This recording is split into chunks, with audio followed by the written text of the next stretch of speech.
I want all of you to get up out of your chairs. We stand at the doorstep of the new morning. What is an ocean but a multitude of clouds?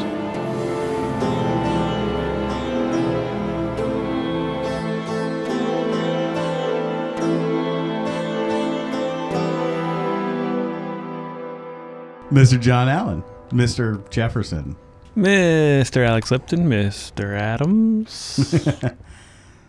Misters and Mrs. and everyone in between. There are no in-betweens because gender's a fact. Everyone's an in-between. Everyone's an in-between. Gender is a fact. Hashtag. Everyone's got a butthole. Yeah. That's all that matters. That's right. Yeah. Yeah, that's right. Except Kim Jong-un, I don't think, has a butthole, right? Yeah, yeah. They said he doesn't produce waste. Yeah, it's been confirmed. Yeah. Well, anyone outside of North Korea, yeah. Free. Butthole free. Yeah, butthole free. Butthole's free. Free Weapons free. That's the thing. Everyone's got a butthole. Doesn't matter who you are, what you identify as. Everyone's born with a butthole. Got a butthole, man. See, that's the kind of attitude we need. That's what's going to unite us. It's our buttholes. Yeah. Can you just actually just lift up the microphone because it's bumping into the... Oh, sure. Yeah, because you might have to getting some interference here. Angle it. There we go. We all clear there? Yeah. And then maybe bring it out just a little bit. What do you mean out? Towards me. Like just... out. That. Yeah, like that. That should be good. Is that okay? Yeah. Yeah, that's good. Well, in a world of singularity and polarities, it's kind of reminds me of the all-smelling nose. That's when you know that you've crossed over into the next dimension, because when you pull out a dollar bill, instead of an all-seeing eye, it's just the all-smelling nose. And it makes sense because it's the center of your face. One nose, two nostrils. Two nostrils, too. It's a two-nostril system. You could do coke in either one of them, I hear. Yeah, That's either what one. I've heard. And you can do coke up your butt, too. Oh, you can do pretty much anything you could do in your mouth or your nose up your butt, right? Right. Yeah, it's very versatile. Yeah.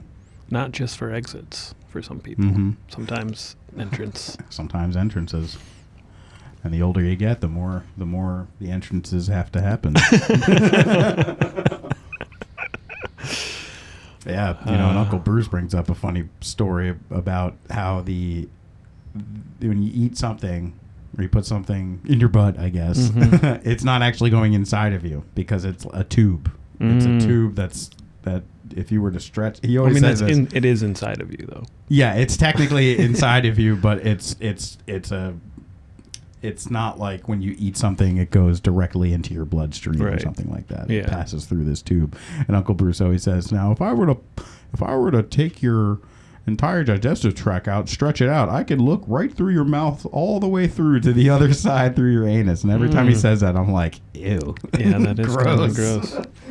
Just imagine. Just imagining me open your mouth. It's like Godzilla and Kong when they're yelling at each other through the center of the earth. That's Uncle Bruce looking at your asshole through your mouth. Yeah,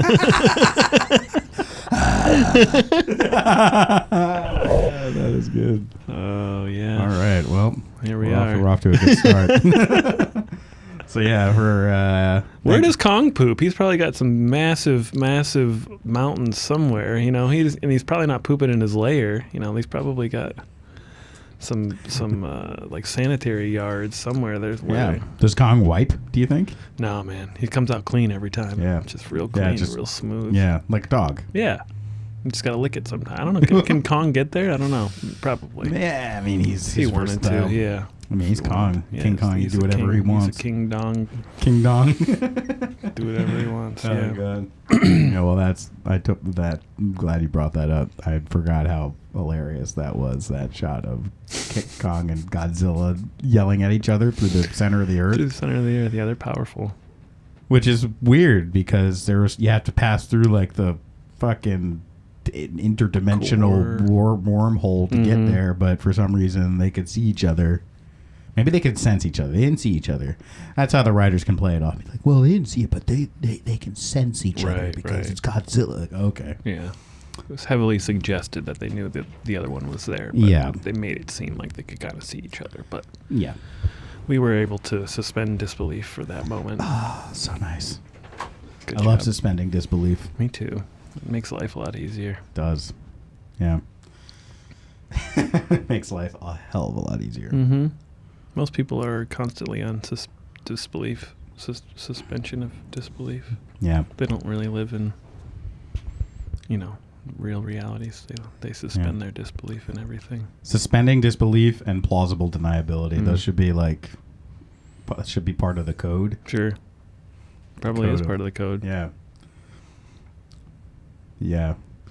Man, so this Dave Chappelle stand-up. Yeah. He's there's two things actually. I mean, separate, not connected, but relevant today, which I guess in the sense too of just people trying to get canceled and crossing lines and all that. It's just amazing how you see comedians like Dave Chappelle or even Joe Rogan being discussed upon in the news on these networks, which just so happen to be floundering with their ratings. Mm-hmm. They can barely, I think in one Joe Rogan stream, there's, I think, like 10 times as many viewers than on some of these other networks. So they're bringing them on and being like, well, Dave Chappelle crossed the line and here's why. And It's not news anymore. It's fucking tabloids. Yeah. Did you hear about the Joe Rogan thing that happened? He had Dr. Sanjay Gupta on his on his show. He's like the Dr. Weed advocate, right? Wasn't he like the big advocate for legalizing weed before? Yeah, but he wasn't always. Okay. He used to be very much against it. Right. Talk about how there was no medical value to it whatsoever and blah, blah, blah. That was one of the... I didn't watch the whole thing. It's really long. But Joe Rogan had a discussion about that. The other one, the most crazy one, though, is when Joe Rogan pushed back because he's CNN's chief medical correspondent. Right, okay. So he's on CNN and like does those videos where he like walks up to people in Alabama or whatever, and he's like, why won't you get vaccinated? And of course, like they're all like, well, on the 5G and everything. They had always bring up the the most outlandish reasons, and it's just Dr. Sanjay Gupta trying to explain to him like, no, it's totally safe. But CNN whole scandal where Joe Rogan was lambasted for taking horse medicine. Oh, yeah. And so Joe Rogan called him out on it and called CNN. I was like, how do you feel working for a network that's just lying all the time? And he's like, oh, well, I don't know. I wasn't there that day. He had no good answer for it, but it was... Well, there is no good answer for it. No, there isn't. It was just amazing to see somebody that's presented on a so-called reputable news network having to answer for the fact that they're lying.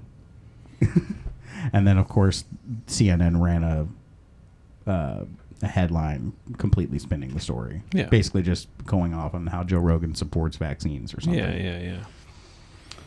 No, yeah, I mean, it's like it's inevitable at this point that they're just, like, because you said they're struggling for viewership, and a lot of their viewers are old and not caring anymore, and they have done nothing to bring in a younger crowd who cares about the news, because we've known for a long time that they have these biases and these agendas, and they've been lying about weed and X, Y, and Z for forever. So they really don't have any credibility at this point. So, I mean, no major news organization is completely honest or a good company. So yeah, inevitably any company that's big enough, it's like, well, how do you feel for working for X, Y, and Z company and they're a dishonest company? It's like, what are you going to do? I mean, they at this point that they're just trying to survive, right? So they're trying to be relevant. So they're probably like, okay, no matter what happens, when Dr. Sanjay goes on Joe Rogan, doesn't matter if it's a shit show, it's good for CNN because there's a connection between, CNN is cool enough to have somebody on Joe Rogan, and no matter what is said, we can write an article and we can have videos about it, and most of the people are going to be watching those videos and reading those articles rather than watching a 2-hour long podcast or whatever. So they could easily take stuff out of context, which is the same thing with Chappelle. Is like most people who are mad about that aren't going to watch the full hour-long thing. They're going to watch 2 or 3 clips of him Yeah. saying this, that, and the other, and then it's going to be, put in context like, oh, well, he said this last time, and then this is why people are mad, and you see how he uses this term instead of that term, and how he says he doesn't care, and he's relating everything to, black guilt or whatever it is, and so they don't care about news anymore, right? It doesn't matter, and I don't think canceling is a thing that exists. It's like, it reminds me of a very tough social summer for me, and like going into 7th grade, I think. Yeah.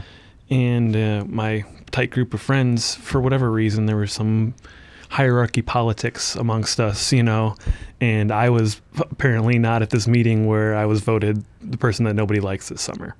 So I was essentially Voted. They just all hated me for a summer. Yeah. Except for my best friend who was like secretly like hanging out with me, like, I'm sorry, dude, but I got Oh God. Yeah. it was intense, dude. Oh my God. They basically tried to like organize themselves and cancel me for a summer, or at least let me be the guy that, everyone makes fun of, or the guy that, that just takes all the shit. So, there's an effort to cancel. And I think that's part of just like a power grab, like, oh, we can cancel you. And it's the same thing. It's the same thing with whoever's trying to cancel whoever these days. Yeah. It's not a real thing unless you have the power to take Donald Trump off of Twitter, which is a massive tool, but so that they have more control in that, like that they partially cancel Donald Trump, if you want to. I really don't like that term.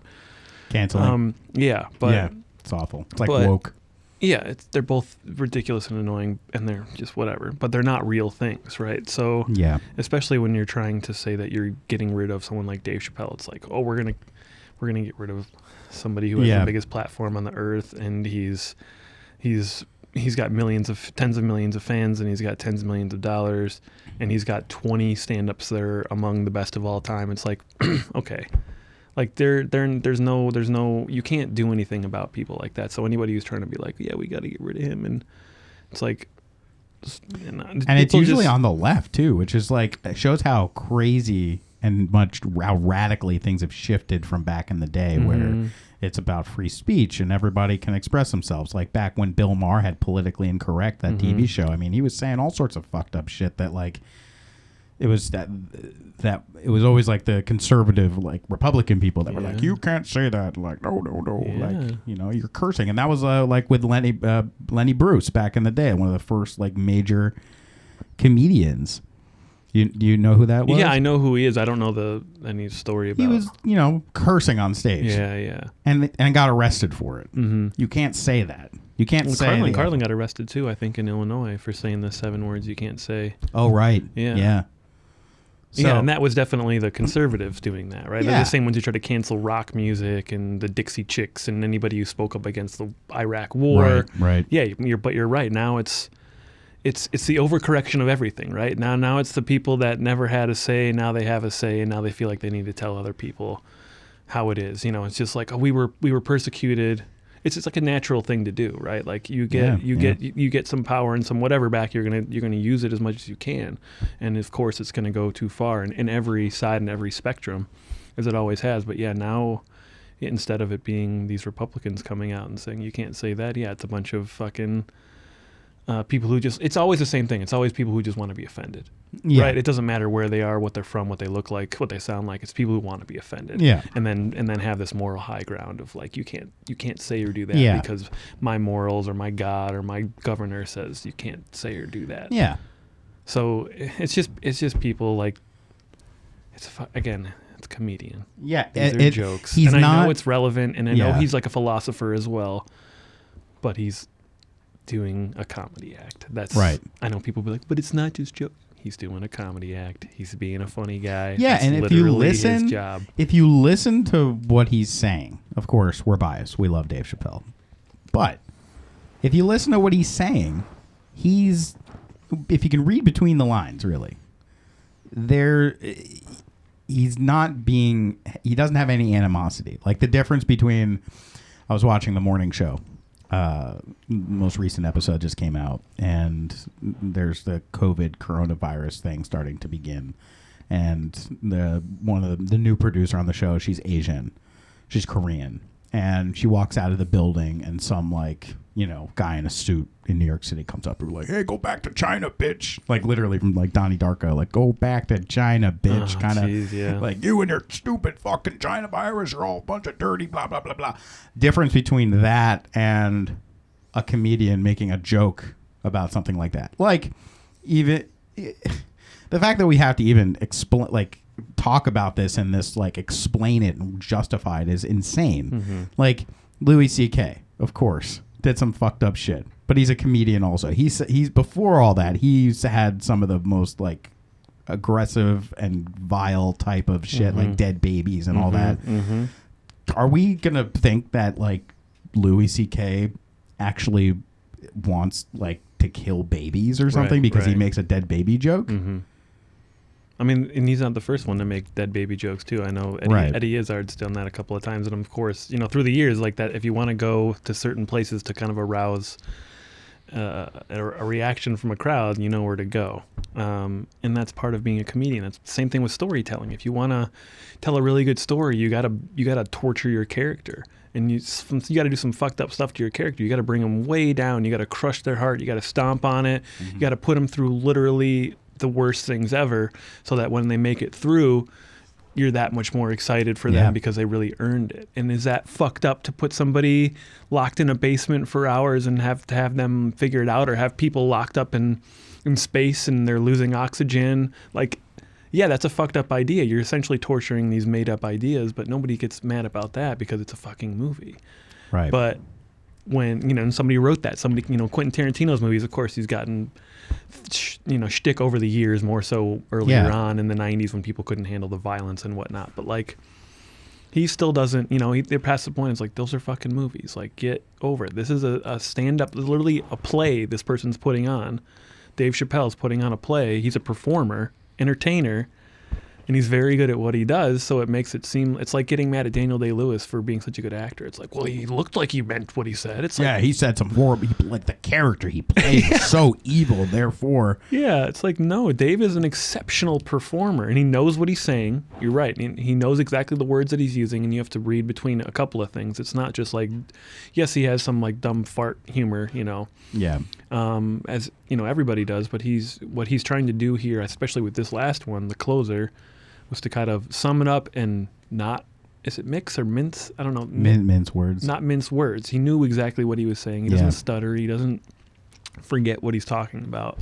He knows exactly what he's saying and how it affects people, and that's what makes a good comedian, is you know how to manipulate or influence your audience and bring them on a path and tell them a story and then make them laugh and then make them think.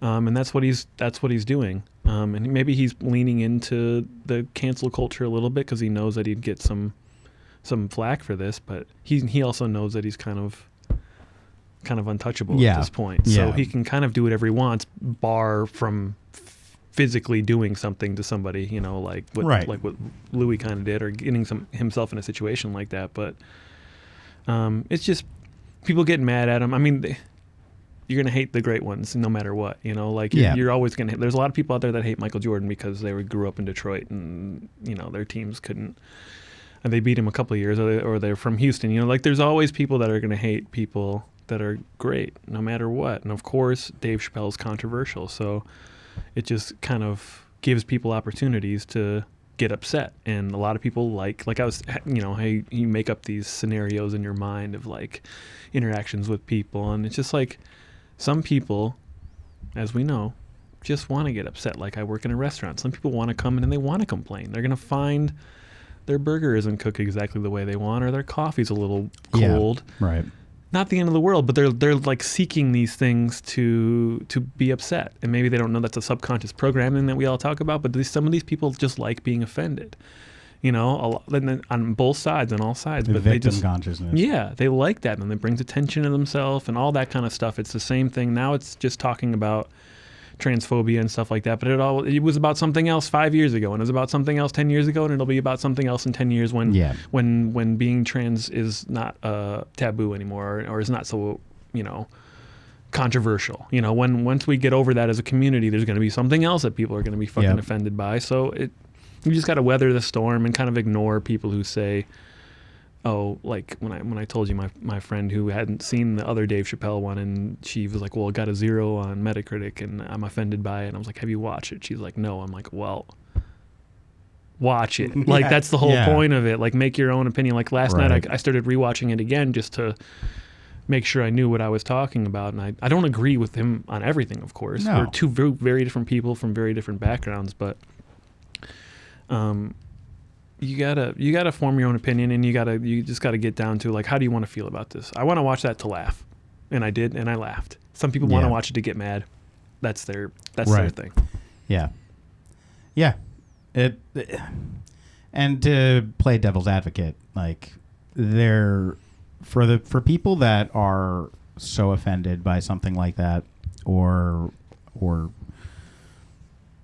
you know, like back to the dead baby joke thing. Somebody that, like, if they just had they just had like a miscarriage, and then you hear a baby joke, you know, it's probably not going to be funny to you. And, like, okay, but to then go out and say, you can't, you know, this needs to be silenced for everybody. This hurts my feelings, so nobody should be able to see this. It's like, if you don't like it so much, then that's fine. Like, you have the right to do that, and it's more just the right. Like, I support, like, if you don't, like, if I watched Dave Chappelle and it made me so upset, and I just, like, I couldn't sleep that night. It's like, oh my God, I'm sorry. Like, like, if I, so here, you should watch this, you'll like this. And then they watch it, and then they're just, like, so upset by it. Be like, I'm so sorry I showed that to you. Yeah. But that doesn't mean, okay, here's the answer. Don't watch it again. Yeah, right, exactly. I won't recommend that stuff to you anymore.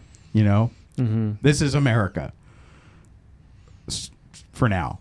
Like, and see, because it's always going to be America, just in different shapes and sizes. But, you know, the thing that concerning, you heard, like, in China, they have the social credit score. Like, I don't know. There's a Black Mirror episode about it. Okay. Well, not about that, but it essentially is. Sure. But there was Bryce Dallas Howard, I believe, was in it, and it's this dystopian technological future where you have, like, augmented reality everything, and your phone and everything gives you a social credit score. So, like, let's say your likes on Facebook.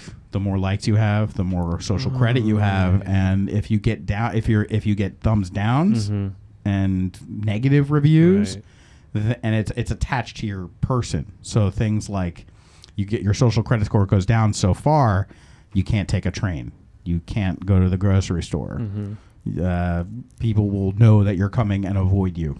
You know, so like, and that's in China. They have that type of thing in China right now. I'm not sure if it's everywhere or how crazy it is, but the idea that, you know, that, see, like, this whole thing of we're talking about is all fine and good, but if it comes down to, like, a social credit score, which there are tech companies that are trying to push for that here, that would then be bad. Yes, because then you don't have free speech anymore. Right.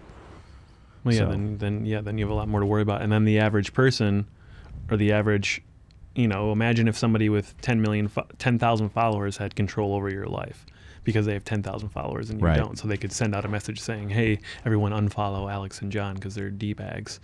And then we lose all, like, 2 points. The Community actually did an episode like that where everyone got ranked. It was like, I think, out of 5 or 6. Yeah.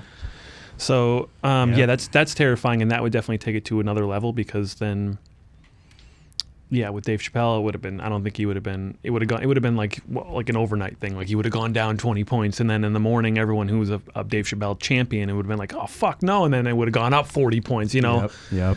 But it wouldn't work the same for everybody. You know, like, if it was an average person, that could be very, very dangerous if somebody all of a sudden would be able to literally cancel people. Yeah. So right now, it's just social, and you're right. The answer to that is turn it off, ignore it, unfollow them, get off of social media. It's like they're not coming into your house and saying and giving you shit. It's like you're turning it on, and you're letting it in. It's like a fucking vampire. You're inviting this shit in. Netflix did this. All right, well, guess what? Like, first of all, there's fucking unsubscribe from Netflix. You're paying for Netflix. Right, exactly, yeah. Who's at fault here? Yeah, exactly. Like, there are, like, OAN, One American News Network, the new right-wing channel. Fine, it could be on, but I'm not watching it. Right. Like, I just don't watch it, right. And it's not a problem for you, right? No, it's not a problem. It's like I know it's there, and it's like, okay, well, there's those people out there, and people's feelings are so hurt and offended, and maybe what we should be doing is trying to get to the root of that issue, as opposed to like killing the messenger, the content that's pissing people off and making people upset. We should be asking, why are people so upset? How can we strengthen our character and strengthen our emotional well-being? Because that's clearly what this is a symptom of. The emotional well-being and stress levels of people are so high that there's that tendency. It's like, why do you get like a pain pill? I'm in pain, give me a pill to take the pain away. Well, the pain is a symptom that's trying to tell you, like, you know, you fall on your leg and your leg is in pain. Every time you walk on it, it hurts. Your body is telling you, don't walk on it for a minute. But if you take a pain pill to remove the pain and you don't feel it, I don't feel it anymore, I can walk around and it doesn't hurt me anymore. It's like, okay, well, did you fucking fix the problem? No. Right. Probably making it worse just by adding that. So, and now you're addicted to pain pills. And now you're addicted to pain pills. Welcome. You got twice. Yeah. Yeah.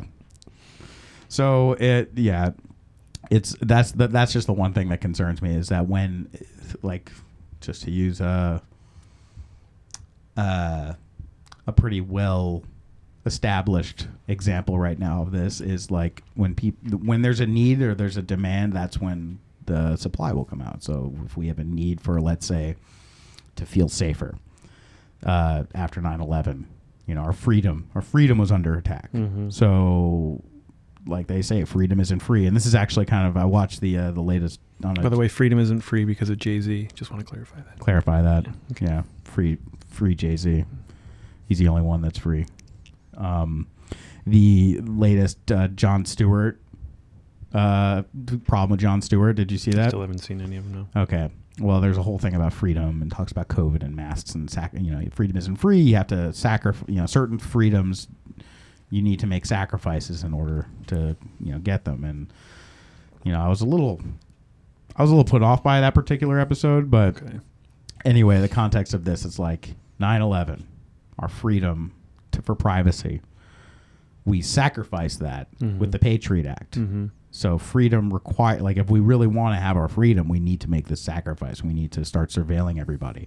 And there was that need. We need to do this, which is why it was almost unanimously voted on. Under fear. Yeah. And look how that turned out. Right. What kind of... Ask Snowden how that turned out. Yeah. So, sure, we can make sacrifice. We have to do this in order to maintain our freedom. It's like, but the question is do we? Do we need to sacrifice? Is that what it means? And when it comes to all of this stuff, I'm just concerned that the discussions that are being perpetuated, just like an echo chamber about all of this cancel culture woke shit, it's creating that need.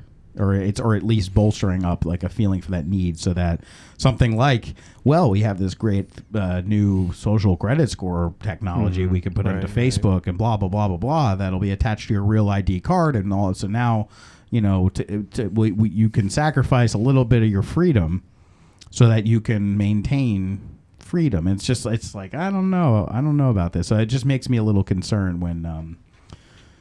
And then on another version of that, or another example of that, didn't exactly happen, but, when the school shootings happen, there's always discussion about gun control and everything like that.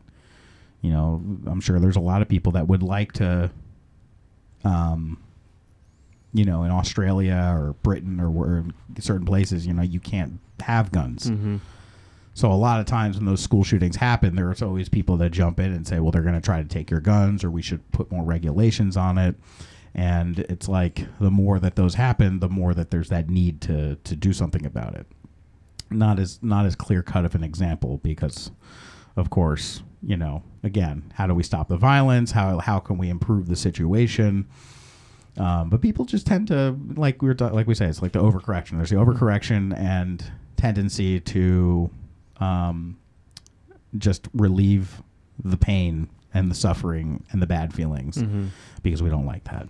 Right. And as we learned a month or so ago, everybody wants somebody to be in charge. Everybody wants the comfort. Yeah. They want somebody to be like, it's okay, 9/11 happened, it's okay, we have this program that we can do that'll make everybody feel safe. And everyone's like, okay, good. Like now I feel better about that. That was fucked up, but now I feel better because we have this thing here, and these guys seem to be in charge. I didn't like George Bush, but he seemed like, I didn't like Rudy Giuliani, but he was walking around downtown. He looked like he knew what that made me feel better about myself. Made me feel more safe. He's down there now. He wasn't there when it happened, but now he's there, so they won't come back.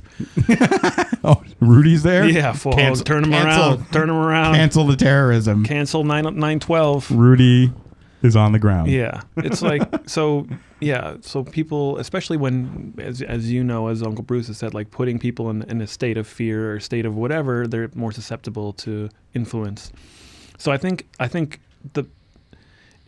a part of getting over this hump, this overcorrection, and this reactionary thing is not making decisions when you're emotionally unstable. Yeah. Which is what a lot of these people are getting upset about when they watch Dave Chappelle, or when the other people were getting mad at Russell Brand or Joe Rogan or whoever. These people are, I guarantee they're making these tweets or these articles with emotion attached to them. Yeah. And we can't keep making, individually and collectively, you can't keep making major decisions under emotional distress or any sort of emotion. Like, of course, we're always feeling something, but you can't, it's like when you're, feeling something towards your mom, you're really mad at your mom because she took away your Game Boy or whatever. You can't your mom can't have a discussion with you when either of you you're failing your math class because you're doing too much Game Boy. You guys can't have a discussion when you're both mad at each other. Yeah. It never works out. Everyone's had that. I've had that with my parents when I was, in high school, and they got mad at me and I was emotionally charged. Like, nothing gets solved, and then a day later it's like,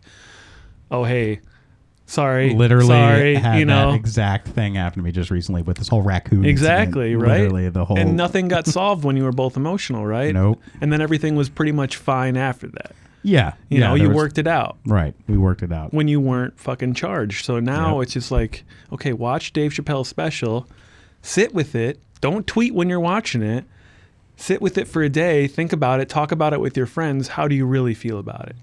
Yeah. Why does it really make you feel this way? Does it really, really make you feel this way? If it does, then let's try to have a discussion about it. We should be able to laugh at ourselves. Like, we really should. There was that, everything is hilarious. Like, that's what Dave, sorry to cut you off. Yeah. That's what Dave Chappelle says about being trans, is inherently, it's a funny predicament. Because it's so ridiculous that, whatever God you believe in, that you're put in this situation. Like, I can't imagine that. Like, feeling like this is not the right body for fucked up. Yeah, it's like, that is just inherently tragedy, but comedy, And of course I can say that because I'm disconnected from it. I can't understand what a person is going through when they're going through that. But inherently, it has a comedic thing about it because it's just so ridiculous. And we're kind of in that situation in so many parts of our society that it's so ridiculous. It's almost funny. Of course, like you said, unless it's happening to you, like if someone just lost a child and then they hear a dead baby joke, of course that's going to be like, fuck, dude, that's in bad taste. But there's always going to be somebody out there. It's like anybody, like David Satlin, one of my favorite teachers said, tragedy or comedy equals tragedy plus distance. If it didn't happen to you, it's probably funny. If you see some person trip on a sidewalk across the street, that's funny. If it happens to you, you fall over and you skin your knee, it's not that funny to you. Right. At least not initially. So it's always relative, but yeah, we just we're just so emotional right now. As a country, as everything, Trumpism and Bidenism, like everyone's so emotional about stuff. We need to just fucking stop being so emotional, and I know it's easier said than done, but even if you're in Congress and you're emotional, or if you're having a heated debate, like anywhere, like it never ever solves anything to be emotional. Like we know that. Everyone knows that through personal experiences with their significant other, with their parents, with their friends, with anything. It's just never good. Yeah, bring in the Star Wars analogy here between the Jedi and the Sith. Right. You got the Jedi who say no emotions. Emotions are the work of the devil, essentially, and we have to just be completely emotionless so that we can have our intellect. And there is obviously some good truth to that. And then, Buddhism talks about that a lot. Yeah, too. Same idea. So it's again, like we were just saying, the whole emotion. We're so emotional. It's like, why get rid of the emotions? And then you could imagine the rocks dropping on a pond, and there's just so many ripples. You can't really see your reflection. So the less ripples and less emotions you are, the more truly you can reflect and be yourself. Be yourself. but it's kind of a colorless world without emotions. Emotions are like the color that you fill in with the thing. So the Sith, the bad guys, they say it's all about your emotions. Feel the hate flow through your veins, Mr. Jefferson. And but if you like, I always bring this analogy up because it's so relevant for everything in the world that we're in right now. This discussion, just the whole situation, tragedy with Anakin Skywalker, who eventually became Darth Vader. Right. What happened to him? He fell in love. Guess what? Love is an emotion. Love is an emotion. And the Jedi said, no, that is bad. Being in love is the work of the dark side, which is like, what the fuck? Of course, that sounds ridiculous. It is ridiculous. It's totally short-sighted to say that. Yeah. And then, you know, that's how, when you're emotional, you're more easily manipulated. You're much more easily manipulated. So that's how the dark side and the bad guys were able to. He became Darth Vader. He had poor guidance, and that comes from the division between those states. Emotions are like the fuel that can really drive a situation. You know, but like, what is all the transhumanism people talking about? We're gonna be fucking robots. Like, they're gonna get rid of all of the emotions, and it's just gonna be, you know, computer only. Like, what the fuck? Why would you want that? Right. It's mischaracterizing what the whole purpose of the emotions are, because again, emotions and pain and feelings, you know, could be overwhelming, and that's why there's all the frickin' pharmaceutical medications to get rid. You got an emotional disorder. Okay, well, here's a pill, so you don't have to deal with that anymore. So there's this, like, out of the intent, like, here's a problem, let's solve it by getting rid of the emotions. And then again, like, all these are references and analogies here, but in The Fountain, Hugh Jackman, death is a disease and we need to cure it. Yeah. When in reality, no, it's not a disease. It's part of life. Part of life. It is the opposite of birth. It's not the opposite of life. So these things need to, you know, we can't avoid them. If you try to stop it, you're basically cutting off a limb, so to speak. So we need to have this. If anything, we can help. I mean, we don't have any emotional support in the world, and where would that originally come from? That would originally come from family and upbringing, but that's getting much more difficult to. I mean, it's just changing so much with the way that technology is in our lives, and kids are on iPads all the time now, and you know, it's a difficult terrain to traverse. But we shouldn't be trying to. If we're getting emotional, we have to cool down, like you said, like take a break, sit with it for a minute, and then think about it. Right. But we're all at Twitter is just the cesspool of emotions. And I think a lot of people know that, you know, that's kind of what I have a Twitter, but I haven't been actively on there since, I don't even know, a decade. You know, so.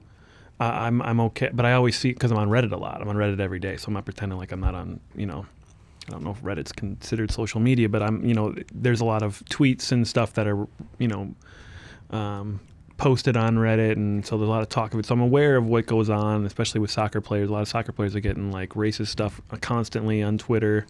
Yeah. But yeah, we can't get rid of emotion, because I think emotion is at least what makes the current human. The human, right? Maybe in the future, hopefully, we'll be less emotional and we'll be more logical, and you know, which some humans have showed us is possible. There's been some prototypes here and there that they've been able to get a lot of the emotion out of the way and kind of been good examples. And I think that's kind of also what we're missing, is a lot of good elders. It's a combination between the disconnect with everything, with the good elders to kind of give us. We don't have a lot of good elders to give us as example. We don't have a lot of old, like even our old politicians who are old as fuck are all horrible examples of what kind of humans to be, you know? Yeah. So we just have these, you know, and then glorifying of people like Kardashian, like all these people that are like the antithesis of what a role model should be, and what somebody, how you age gracefully, and how you know, learn how to solve problems as you grow older, or at least see things in a different perspective, and say, yeah, I tried that when I was 30, yeah, I tried that when I was 40, and then I did this when I was 50, and then this worked when I was 60, and then by the time I'm 70 and 80, I realized that was all bullshit, and you could just do it this way, and it's all good, and keep it real simple. But we're just so caught up in so many things. Of course, there's so many new new ways to do stuff and new ways to escape reality. That we're just like we're reacting to everything in real time, even before real time. Even We're just reacting. Yeah. We're reacting so much. and not thinking. But the reaction is kind of like encouraged. It's like, oh, Absolutely. freak out videos, like, oh, watch this person get really crazy, and that's like, oh, that's fun and cool. But yeah, I snapped on them. That was wild. That was crazy. Oh, in a restaurant we had a yelling match because I didn't get my fries. It's like people are like proud of this emotional. The inability to control their emotions. They're like, don't mess with me, man. I'm going crazy. It's like, you're proud of that? Like, yeah. it should be the opposite. Of course, it's way easier said than done, especially when I've had a bunch of fucking coffee, or I've drank a bunch of beer, or I'm on Percocet, or I'm on this painkiller, or I'm on that ADHD medicine. Like, everyone's on something, right? Yeah. At least one thing.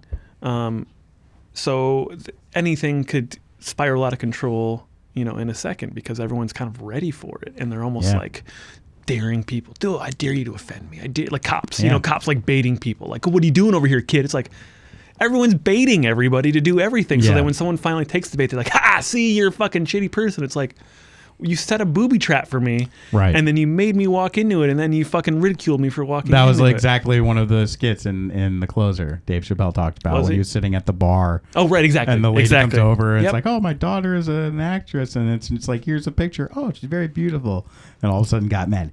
She's transgender. Yeah, it's like he's yeah. like, oh, this bitch knows who I am. Yeah. And then he saw the person go like, and his nails were done. He's like, oh shit. Oh no, he's But gay. right. Yeah, right.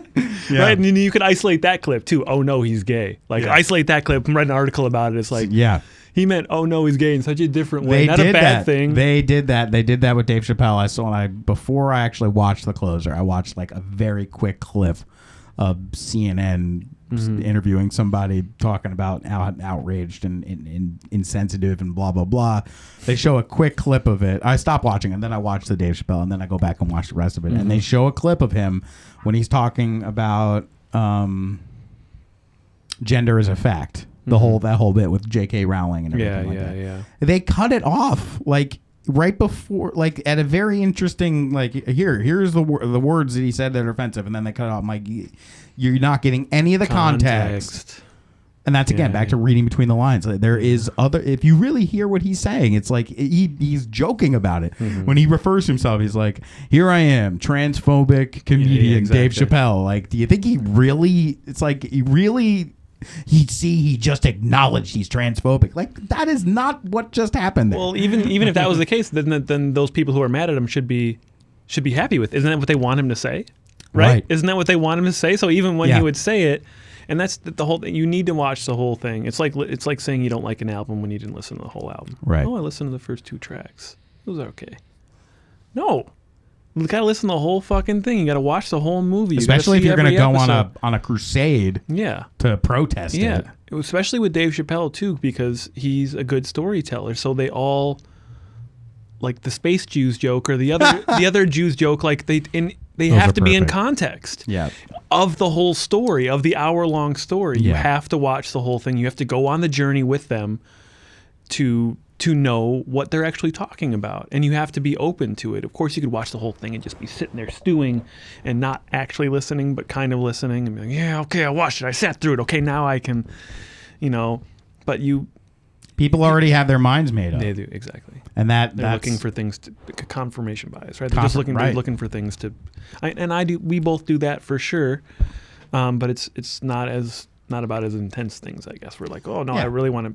I think this actor's a good actor, and I'm going to find a clip that shows that this person's a good actor, like stuff like that. It's, no matter what you're looking for, you're going to find it. Yeah, or any conspiracy stuff. Like we've learned that over the years. It's like you can find, an article written here or some now there's YouTube videos aplenty, but you can always find something unless it's one of two things. It's you can't find weapons of mass destruction in Iraq. That's one. Right, they tried. Yeah, they tried. Couldn't find it. And I don't think you can find election fraud, widespread election fraud from the last election. Those are two things I think that they haven't found any evidence for. So yeah, other than like people Republicans. on Republicans and like there were people on Facebook in another country posting memes. Like yeah, right. Totally really evidence. Yeah. that.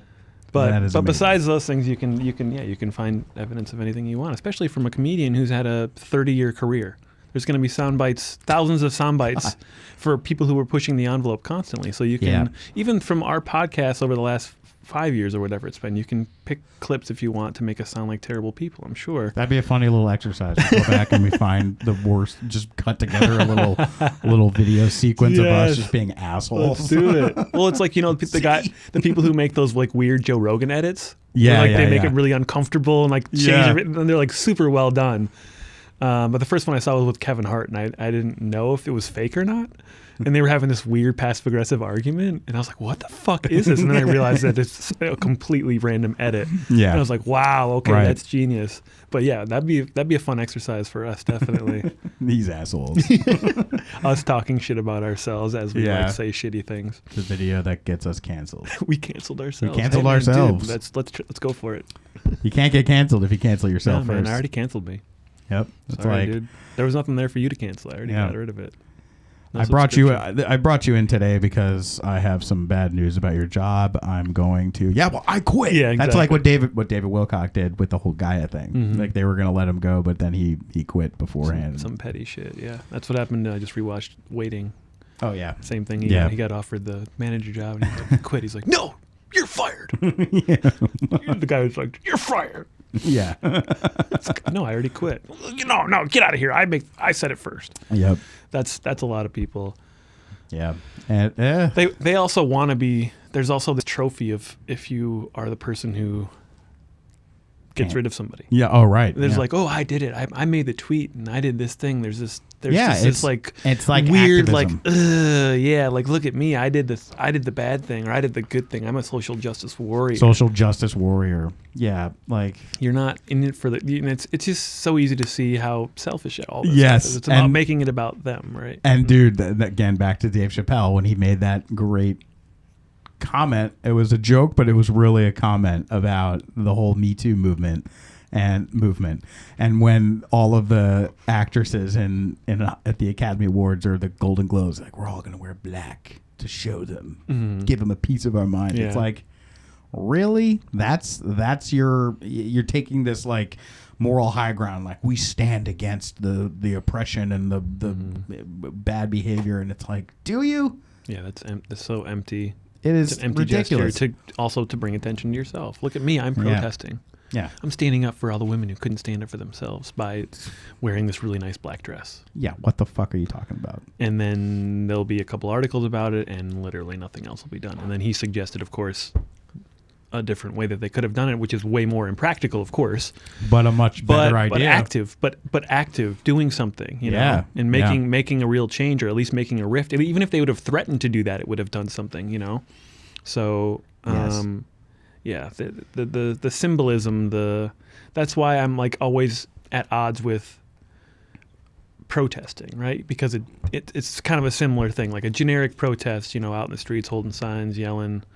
It does a little bit, but it doesn't do a lot. But then you see in France, when they protest, when shit goes wrong, they fucking burn down buildings and fucking cause havoc, and they chop their people's heads off in the street, and they get shit done. Like it's effective. Yeah. But, the generic, I don't know. I'm always like, it's an effective method, and nonviolent. Of course, the civil rights movement wouldn't have happened without massive, massive protests and sit-ins and all these people doing their own thing. Like that was, great nonviolent protest.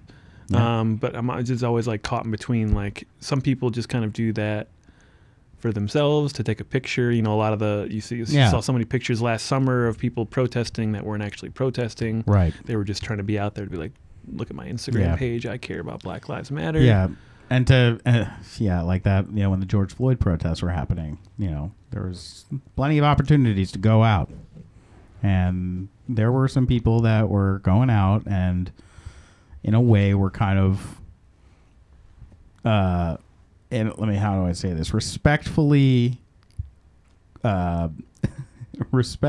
criticizing me for not going out on the protest. Like I don't understand these people that won't go out and protest.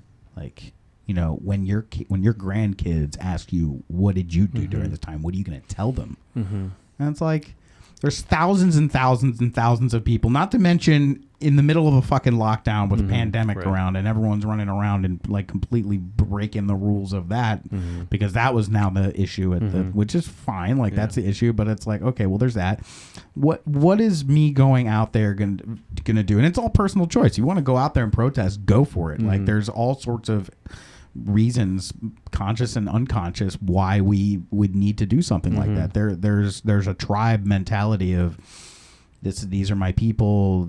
We're doing this together for a cause, and but for me personally, it was like I'm just going to be another brick in the wall, so to speak. Ironically, to use that analogy for a protest, it's what's it going to solve? Like, I mean, there's got not to say like. Because the way I was trying to think about it was like, okay, well, I'm not going to do that. What am I doing right now that can help make this situation better? Right. And at the time, it was like, I'm just going to fucking work my ass off and I think at the time I was making that music video for Annie. So it's like, this is my version of protest because I'm creating something that is going to help people like come back to a sense of what is the purpose of all of this life. I mean, reflecting all the horrible shit, but like, let's return to love. That was the whole idea. Like and it's like, well, that's not the same as going out and protesting, but I feel like even within a society, there's a place for that. It's, you know, and then it's like you brought up in France, like when they go out, there's the protest, but then when they go outside the realm of what the box of this is the protest box, then there's the people that go out like, will hop the fence into a gated community to go and stand outside the front door of a CEO of some whatever the fuck corporation or a congressperson or something like that. Technically, the protest is supposed to be done a certain way, but it's only until you start breaking those rules that it reveals all the fucked up shit that's going on.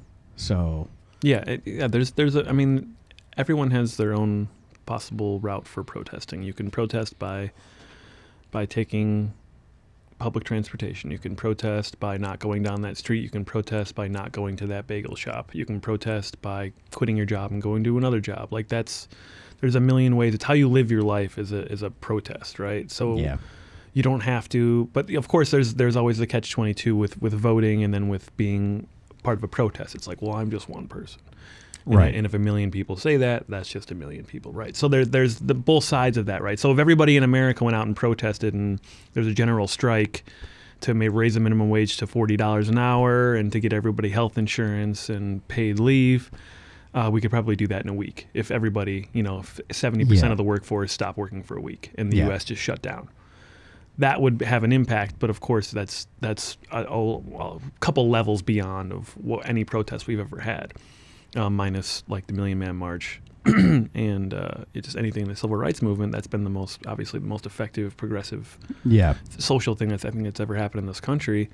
But when it's just a couple thousand people, or it's just walking down your block in a neighborhood where everybody supports you anyway, it's kind of just like, look at us. Yeah, look at us. We're doing it. Yeah, we're doing it for them. Yeah, we're doing it for them. We're all doing it for them. Here we go doing it for them. And then we go home and we post pictures of us at the some rally. People are just doing that because it's fashionable. I mean, that was like the whole thing. Like you go to Hot Topic. Hot Topic is the store of the things that used to be.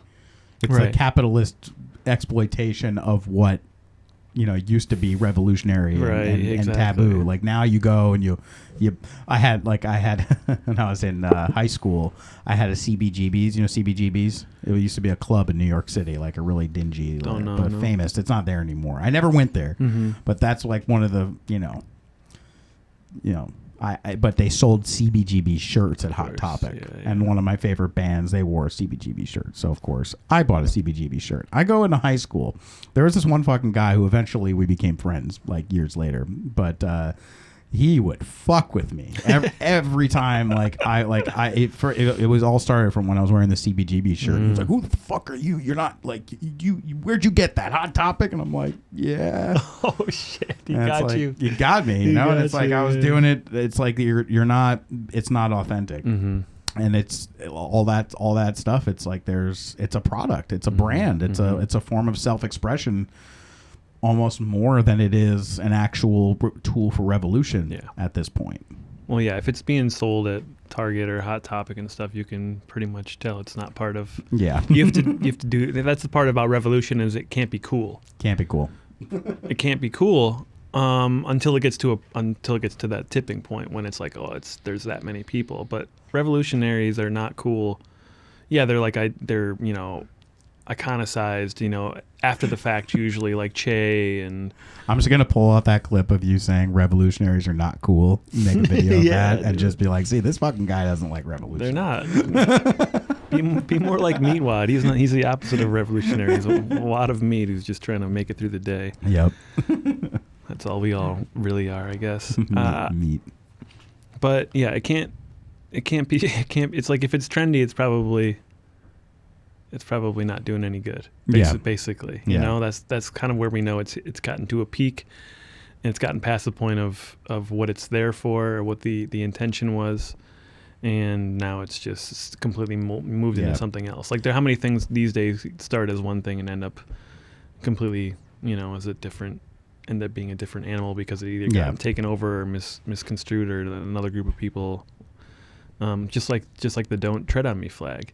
That used to be a powerful flag, and now has a completely different meaning just in like a couple of years because of the people who have kind of and the red pill over. It used to be cool to take the red pill. Right. Now it's fucking. Now a bunch of people else. don't know what the fuck they're talking about or saying, oh, it's the red pill. You taking the red pill? I'm taking the red pill. It's like they probably haven't even fucking seen the movie. Yeah, right. And they probably don't even know if it's fucking from a movie. Like And it's just a little sidebar. You heard they're coming out with a COVID pill, like a pill that supposedly. Oh no, I didn't hear that. Guess what? It's a red pill. Is it? Mm-hmm. Cheeky bastards. Yeah. Like, see, guys, I took the red pill. I want to hear what the Wachowskis have to say about that. I feel like they need to sign off on that. If they don't sign off on that, I'm not taking it. Yeah. Right. Yeah, that's right. Whatever Keanu says, I'm gonna do. Yeah, he's the model. He can do no wrong. He will turn into a light being one day, and nobody will be surprised. Yeah, but then he'll come right back. He'll be like, I don't want to do that. I'm gonna stay here for a while. It was boring over there. On the other side, there's no movies over there. Yeah, there's no movies in the astral plane. You're just one with the movies. Yeah, he's like, that was super fucking boring. In the astral plane, you think of a movie, the movie exists, and it's like, okay. I'd rather come here and have to go through the hustle and the bustle of making the movie. The experience is what makes it. Yeah, the journey. Like, even with the whole gender thing, like my one of my foundational beliefs is that you should have the freedom and feel comfortable being yourself, expressing yourself in a way that you want to express yourself. Mm-hmm. Like however you want to express yourself, you should be able to do that. As long as it doesn't infringe and hurt other people, fucking do whatever you want. Yeah, that's the like a Lester Crowley thing of like do what thou wilt. But he sometimes the last part, which is the important caveat, and harm none. Yeah. It's like do what you want, but don't hurt yourself, don't hurt other people. Treat others as you would like to be treated. Mm-hmm. That one guy said that. Yeah, that's a quote lost in time. Those are important things that we just need to be operating from. But the thing is, now we're going so far with self-expression to the point that we're just like the labels, like the labeling thing. Mm-hmm. I think it's in Canada. There's up to 60 gender identifications that you could legally be classified as. Mm-hmm. And okay, like the problem with that is, in my opinion, is the legal part where it's like you can express yourself, but now by law I have to conform to what you are expressing yourself, which I may not agree with. Mm-hmm. I support your right to do that, and I'm not going to be mean to you about it. Right. But now suddenly I get in trouble for having a different opinion. That is an issue, I think. And it's like there is a gray area, right, between the polarized black and white, men and women. There's biology, but then there's also cross, between the two. Yeah. And that's normal. That's how it's always been, really. But having so many different labels and so many, and we're like identifications beyond what is historically considered natural, and even to say that, some people get offended by that. Yeah, I understand why though. Yeah, I could totally understand that. That's like, what's the natural order, right? Like, who the fuck? Well, a white male. Right, obviously. Yeah, That's the only natural state. Like everything else is the only natural state. It's naturally white. I get Briar's naturally white, hand churned, extra creamy. God, every time I see that kind of ice cream, I'm like, ugh, I don't want that hand churned. Where is that extra cream hand coming churned, extra creamy ice cream? I don't know, that doesn't sound good to me at all. But yeah, it's all, and like I said, like however you want to identify, that's fine. But I think we forget that our identity and our personality are like the clothes that we wear. They're not who we really are. We like, everyone has an asshole. Like, I don't care what, however kind of, how many tits you have, how many arms you have, whatever, everyone's got an asshole. Yeah. So as much as we should have complete freedom and respect for how people do self-expression, we shouldn't get so lost in that to the point where we literally lose touch with being a human being, which is the fact that we're humans having a human experience. Like, and then the Dave Chappelle thing, it's like, I want you to just to believe that I'm having a human experience. Yeah. Like, that, plain and simple. And he's like, oh, I believe you, bitch. Yeah. It's like, that's it. Yeah. That's fucking it. And for all the people out there that want to just go out there and yell at people and cancel people and have that high horse mentality that I have I'm fighting I'm in the resistance against oppression. You're becoming the fucking thing that you're trying to stop. Yeah. That's literally Darth Vader. That's how Darth Vader came to be. Became the thing that he was originally fighting to stop. Right. The more you fight the system, the more you point fingers out. Every finger you point, there's 3 fingers that point back at you. And you know what we should do? We should cut those fingers off because those are wrong. Those fingers are canceled now. So now I only point out. I got 1 finger, yeah. 1 finger. No self-responsibility. And then the other thing is that you're creating unwanted enemies. Yeah. Like, you're forcing people. Oh, you said I don't know enough about it to have a real solid stance on a lot of the gender stuff. But you're making enemies out of people that I think you don't need to make enemies out of. Sometimes because you're getting hung up on whatever little thing that, because somebody's not, I haven't read what's up to date. Like, like, what is the right thing to say right now? It's like, I don't know. Could it change by the day? Like, at least with like races, it changes. Like, oh, back in the day, we couldn't call black people what our grandparents called black people, even though they didn't have a negative. Maybe they did, But like, oh, now it's like you can call them. Yeah, right. So now it's like you can call black people and not colored people. And just as an example, and Oriental people, you can't call them Oriental people anymore. And whatever they would call white people, it's like, we don't care because we're better than everybody. So. Take that. It's another great clip. No, but it's like, it's with the genders, there's so many, and it's so happening so fast in like real time.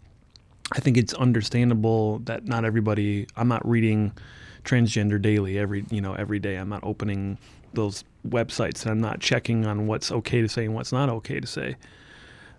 We should have like a fail-safe word. Like, I think dude is becoming more gender neutral. Yeah, totally. But there's still, of course, a lot of people who would be offended by being called dude. So it's like there should be a range of words. Whoever the authority is should come up with a few words where everybody could just say that to anybody, no matter who they are, or what stage they're going through, or what they identify as, and it would be okay. It's just kind of like skipping over knowing you personally and knowing what you've been through and what you've changed your name to and what part of the surgery you're in, so what you like to identify as. I can't know that about everybody. I don't want to know that about everybody, and everybody shouldn't know that about everybody, but I want to just treat you as a human and be like, what's going on? Hey, what's up? Oh, you want to get on the bus? I want to get on the bus. Oh, do you need change for that? Human? No, you don't need to. Do you want a beer? Like, hey guys, how's it going? Is that okay to say to a table full of men and women? Hey guys, I don't fucking know. But if you're going to get offended by that, like, look at my intention. Is my intention to come and be a dick about it? No, I'm just trying to establish contact, or Right. like, hey, you're a human, I'm a human. Yeah, So out of respect. someone should come up with a fucking bank of words that are like, this is acceptable for people who don't know what's going on, and we're not up to date on everything, but we don't want to offend everybody. We just want to have a human experience with you, Yeah. other human having a human experience, and so nobody's offended because nobody wants to be offended. But if you want to be offended, you're going to get offended. You're going to find something. But if everyone can kind of just chill out for a second and be like, okay, if you want to find something wrong with somebody who is behaving a certain way, you're going to find something. And if you want to be offended by them, you're going to be offended. But I just want to know. I don't know what you want yourself called, because I don't know you, because I just met you on the street. Right. Can I call you human? Can I call you Yeah. something? What would you like me to call you? Right. Like, But it's you like can't your ask name. that every person. No, Right? no. I don't know every person's name that I talk to. I Right. talk to, being a server, I talk to 100 people a day. I don't know their fucking name. Yeah. But no one's offended. Like, so it is a very similar thing. And they were assigned a name at birth, and they could change their name if they want it's like to. everything. So if he can wants to be called offensive. Skip instead of Bill, oh, I'm sorry I called you Bill. It was on the sheet here. Well, I'm not Bill anymore. I'm Skip. It's like, well, fuck, Skip. Like, I don't. Okay, now I know. I'm not trying to offend you. Yeah, exactly. So it's just, a lot of people aren't trying to. Of course, there are people who just rabble rouse and they want to offend people, and there are people on the other side who like to be offended. We should just put all of them in the same room so they could offend each other and be offended all the time. It's a plot from Escape from New York, I'm pretty sure. But just get all those people over there. Most of the people don't want to be offended, and most people don't want to offend people. So let's figure out the gray area where we could just say, hey, blank. Yeah. That's it. Yeah. Or just like not say Person. anything, Yeah. Like, I don't need to acknowledge you. You don't fucking need to acknowledge me. And that's simple. There's too many of us out here to fucking learn everyone's names. There's very little. Is there going to be a point where we're going to all get fucking name tags, like assigned name tags? Like, hi, I'm John. I identify as a cis male. That's or what's whatever the fuck. happening on Facebook already right now. Right, I mean, with the he, him, she, her. That's on whatever. dating. That's been on dating apps for a while. Well, yeah. I mean, it's like, hi, this is who, like, okay. That's a little different, but it's not, you're assigning that to yourself then. But like, Right. you shouldn't expect everybody else. Again, you shouldn't expect everybody else to fucking care. Like, I don't know what you went to school for or where you grew up. Like, none of that fucking matters. Right. So don't be mad that I don't know what your GPA was. Like, Yeah. it's all that's obviously very different, but it's in the same vein. Like, we just want to be, you're a human, I'm a human. Let's do human stuff. It doesn't matter what you got under your pants. Mm-hmm. It doesn't bother me. Right. Unless you pull it out. Yeah. In Yeah. which case you're Louis C.K. and that guy's a fucking asshole. Yeah. So keep it in your pants. Don't hurt anybody, and nobody will worry about Yeah. it. But if you bring it up all the time, then there's going to be controversy. Right. It's like, oh, we're just at a dinner table. It's like, God damn it. You bring up the Holocaust every time we hang out, John. It's like, why you got to bring up the Holocaust every time? I was like my dad on Thanksgiving in 2017. We had an argument over Trump because at the time he voted for Trump, and now he can't stop talking about how terrible he is, which is equally as annoying to me. but yeah, like we're gonna not talk about any politics or anything at the table. I'm like, fine, that's totally fine with Sure. me. And we're sitting down. First thing my dad says is, yeah, do you hear what Anthony Weiner did today? And I'm like, what the fuck? You just said don't bring anything up. And I think he did that to trigger me, to make Sure. me look like a fucking idiot. Jeez. And of course I got triggered, but then it was later on. It's like, what's the Anthony Weiner? Like, who cares? Who gives a shit? Yeah. And one of the other things that's like, there's these themes that are prevailing here. You got the overcorrection, respect. We need to have compassion. A big one that like is I'm really holding out for. This will be the defining characteristic that'll take us into a better world, is forgiveness. That is one that people in this world of the canceled thing and all that just cannot do. And of course, I moderate Uncle Bruce's forum on the website, the Imaginal Cells community, and just kind of keep an eye on that. And I posed under the love category, I made a discussion topic about, the love is light and light is love. They're the same thing. Where, just kind of paraphrasing, but the idea that there's two ways of looking at this thing that I'm describing here. There's the the battle between light and dark, and then there's love. Love is the heart chakra that's centered in your being. It spiritually is the bridge point between the upper realms and the lower realms. It's the thing that keeps you alive. Mm-hmm. It's everything is love. Of course you can look at it as an opposite. Like, okay, opposite of love could be fear, but in terms of what creation and nature and all of that is, it's just love. Love is an energy force. It's just a singular energy force, right? Whereas light and dark in the mind, that's like, this is the difference in like the Old Testament of like the tree of life and the tree of knowledge, the knowledge of good and evil. It's like light and dark. But darkness is not a real thing. It's an absence of light, right. Or it's an illusion. Mm-hmm. Like a human and their shadow. The shadow is always attributed to the subconscious and darkness and evil, the devil on your shoulder, the forces of darkness, and the people like David Wilcock out there that are like, periodically will talk about how we need to all, learn to be brothers in humanity or whatever. And then also then go on to say that there's like the evil reptilians and the evil Dick Cheneys of the world and the Clintons and the just stoking the division. Mm-hmm. So in this post, it was just kind of like, what are your thoughts on this? Like, I think that the number one thing we need to recognize is love, and unconditional love means that there is no condition. Like, I love Dick Cheney. I don't necessarily want to hang out with him. Mm-hmm. I won't have him over for dinner. I probably wouldn't enjoy hanging out with him, but I don't hate him. Mm-hmm. I respect. He's a human being, right? On some level, he's the same as all of us, just having a different perspective on that whole thing. And mm-hmm. and when somebody posted on the forum in response to that, it's like, well, yeah, but there are forces of darkness, there are evil people in the world, and we shouldn't love them, essentially. Kind of saying something like that. And like for somebody that went through a traumatic experience, and like, let's say one of your relatives gets like murdered or something, it's totally reasonable to not just be saying, well, I love that guy that killed my family member. Like, like, so there's a thing. And what I would say is like, yeah, of course, like, but I think there's a difference between having this sense of unconditional love, which is tied in with forgiveness, right, versus having a sense of healthy boundaries. Like I love Dick Cheney, but I'm not gonna like have him over for dinner. Right. Like, and I think that is one of the big things that is encouraged in this culture, is that tribalistic, us versus them, pointing fingers. There's the good people and the bad people. There's like, I'm gonna cancel them because I'm right and they're wrong, and it feels good to be right, of course. I just think that it's just completely antagonistic to the evolution that we need to, that we have a choice to take or not. Forgiveness is the biggest thing. Right. It's like, if somebody did something so awful, instead of killing them or canceling them, maybe we try to take what's the higher perspective from that? Right, it's like, okay, I forgive you. I know on some, maybe they won't learn anything from it, but why should I have to carry those bricks? Right.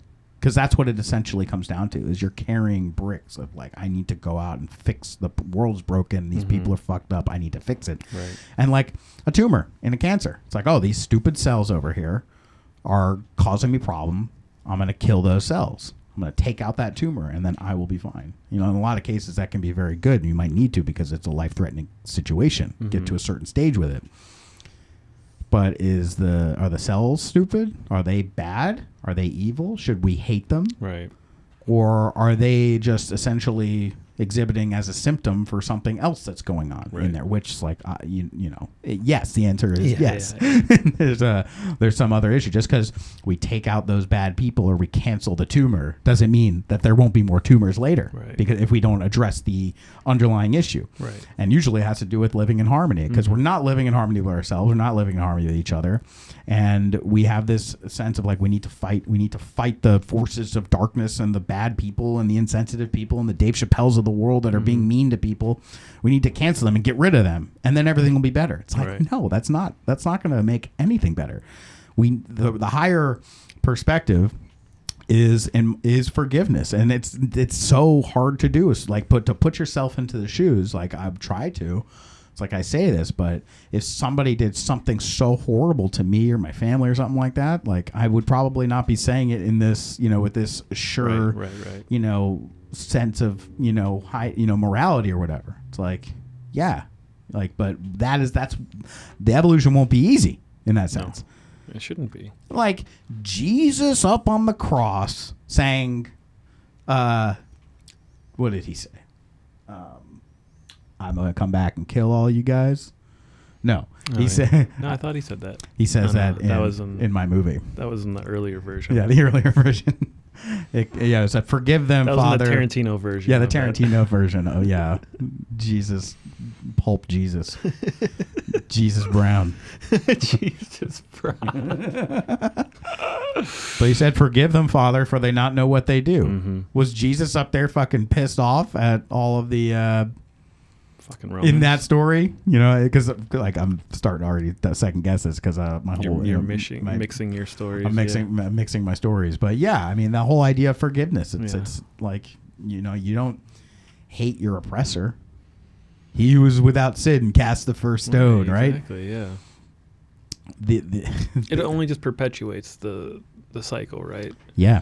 Oh, they fucked me over. I'm gonna kill their family. You killed my grandpa, I'm gonna kill your dad. Space Jews. And then yeah, right. It just and then the only way to break the cycle is to forgive. Yeah, you don't have to hang out with them. You don't have to live together with them, but you can forgive them and then make a bridge there and then move on from there. And that's like one issue resolved, and then keep going on from there, and then everyone doing that in their own lives and finding at least a semblance of peace, or at least changing the strategy. Like you said, right now the strategy is to like identify people against you so you can go against them and look around anybody I could try to find as many people around me to make me feel like a victim as possible. And that's what I'm doing, and I'm trying to point out with how they're different and why they're wrong and why I'm right, Space Jews. Space Jews. And they're looking for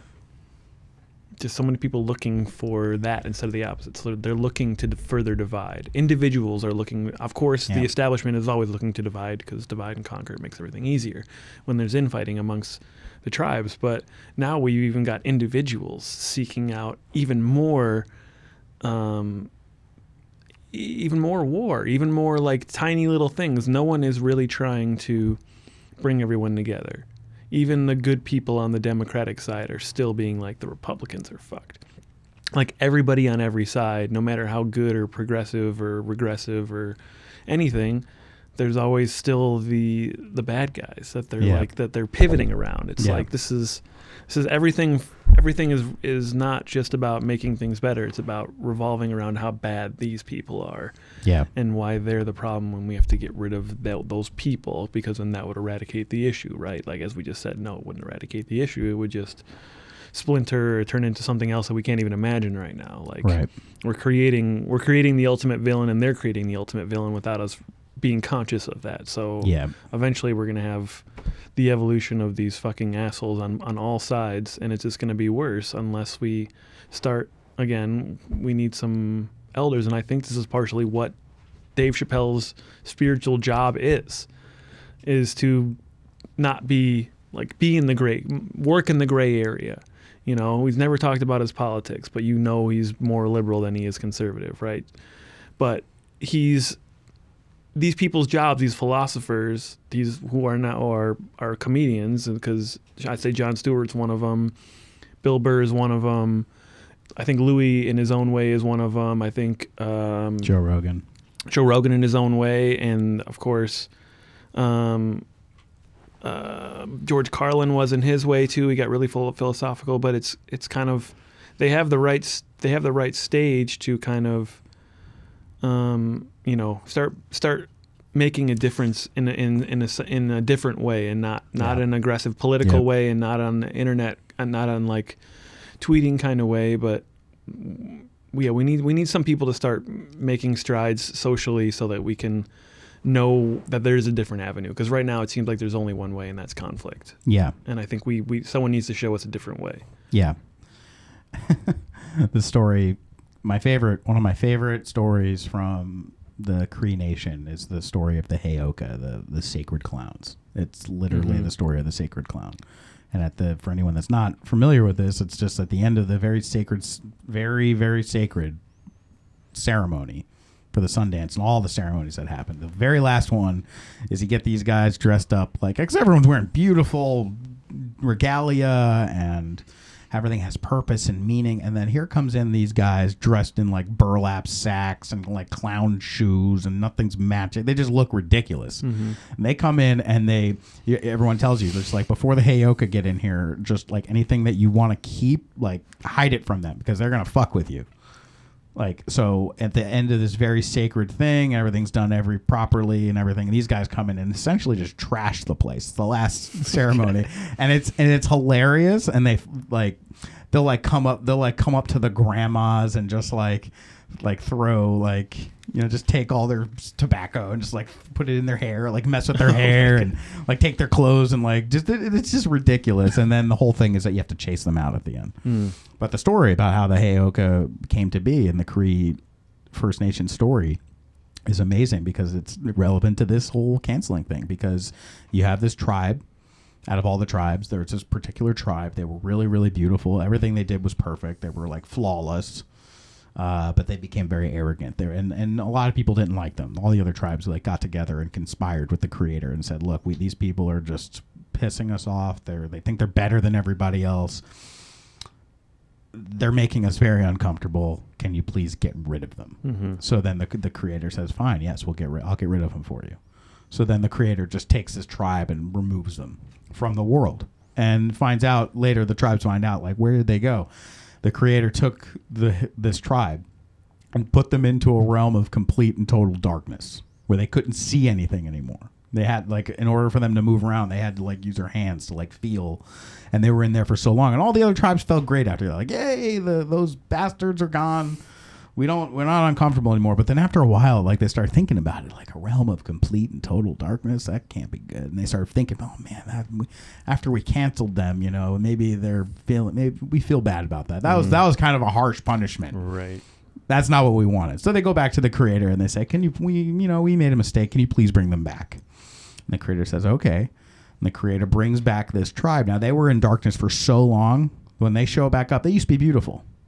They show back up and they're so horribly twisted and backwards looking. Everything that they did was backwards. It was really hard to even look at them because they were so messed up looking from living in darkness. Imagine just you're in Game of Thrones, that episode where they're in Karth, where Daenerys locks. There's that big vault, and the guy that screwed her over, she locks him in the vault in the dark. Just imagine you're living in a dark vault with no hygiene for Man in the Iron Mask. Man in the Iron Mask, yes. So you come out of that hole and they stunk everything, and everything they did was backwards. They tried to do something good, and something bad happened, and they did something arguably bad, and something good happened, and this went on for a while, and all the tribes were this is just ridiculous. They asked the Creator, they realized they screwed up, so they go back to the Creator a third time and they say, "Can you please just make them back the way they were?" And the Creator's "Look, you come to me asking me to give you something 3 times now, and I've done it twice, but that's not how nature works. What are you gonna give to the Creator?" So that it's if you want me to do something for you, you gotta do something for me. There's that balance, Right. And all these people got together and we don't have anything. What are we going to give the Creator? There's literally nothing we can give of ourselves or anything. And then this is when the spirit of the dog, a dog comes in and says, "I will give myself to the Creator. I will sacrifice myself so that these beings can be returned to their original state." And this is, I've probably told you this before, but this in some tribes. That was Machiavelli? Yeah. I was so emotionally moved when I first heard this story, because that was a big thing that I was struggling with in terms of forgiveness and how to learn to forgive myself, and thinking about Thor, and after fasting with no food or water for a couple of days and having this story, it was just oh my God, I resonate so much with this. And after a very serious couple of days, the Heyoka come in and it's completely livens up the energy. They're called the Sacred Clown. They get you to really recognize, don't take life too seriously. Mm-hmm. You gotta laugh a little bit. Sometimes like doing things backwards is a good thing. Mm-hmm. And that's what why comedians are so that's why they work. Mm-hmm. That's why it has an effect like that. You say something real fucked up, but you do it in a certain way, it gets people to laugh. Mm-hmm. Yeah, Dave Chappelle said some things. If you read that on a piece of paper with no context, it's like, oh my god, that's horrible. Mm-hmm. But then you hear it and it's like the way he tells the story, it's like it gets you to laugh. Mm-hmm. So and like the Lakota tribe, what they do is to honor this ceremony, they actually boil up a puppy and you have to eat puppy stew, sacrifice the dog. Shit. And there's a part of more of a reason too behind why they do that is because there's so many stray dogs. Sure. But I remember when I first heard that story, and the chief he's hilarious, but he was telling the story very seriously. He's like, all right, now we're all the sun dancers and everyone's gonna have to drink puppy stew. And I was down, I'll do anything. I'm here, I'm doing this. But then when he said that, I'm like, I don't think I can do that. Yeah. And then he's like, don't worry, we don't do that here. Yeah, so I was like, he's like, yeah, but if you were in the Lakota tribe, you would. Doing it, yeah. So that story is exactly what's going on here with this whole cancel culture thing. The fact that it's sacred clowns, like comedians, sacred comedians, and all the people out there trying to cancel these people. Cancel laughter. Cancel laughter. Cancel laughing. It's this is making me uncomfortable, so you go into a realm of complete and total darkness, like the Phantom Zone from Man of Steel or Superman, just floating in a mirror, just that's when I'll be happy is when they're in there. But if you the lesson of that story was after a long period of time, it's maybe we overreacted, maybe bring them back. Yeah. And then they came back, so it was just a series of events. It's be conscious of the consequences of reacting as well. That was one of my favorite stories. Yeah, it'd be interesting to hear people's end game for people who love canceling people. It's all right, what would be the ideal scenario for you then? Would it be just that these people didn't exist anymore and they went into a dark realm? Would it be that they're all transformed and now all of a sudden they're converts to whatever your religion or belief system is? Is that what you want? You want everyone to just all of a sudden think the way you do, or do you just want them I'm wondering if a lot of people have thought this far, right? Or they're just no, I just don't like what they're saying right now and I want them to shut up and go away and leave me alone. I also want them to get in trouble or fined or their lives and careers ruined.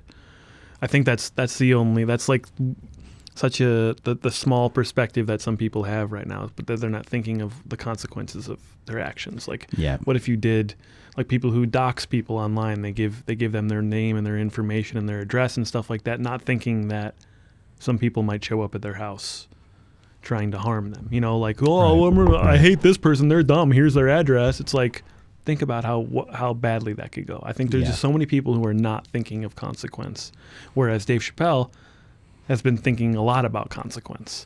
And that's why he's chosen his words so specifically, and why of course, a lot of it has to do with money, but Netflix releasing stuff on Netflix, the whole country could see it instead of just going on a tour where 1,000 people see it a night. He reached 100 million people in a day, and he knows what he's doing, and he knows what he's saying, and he's aware of consequence. He's also aware that he's probably not doing anything that would warrant him getting out of the spotlight, and he's already canceled himself, gone to Africa, right. So I mean, he's aware of what he's doing, and all the people that are chirping at him are not conscious of what they're doing.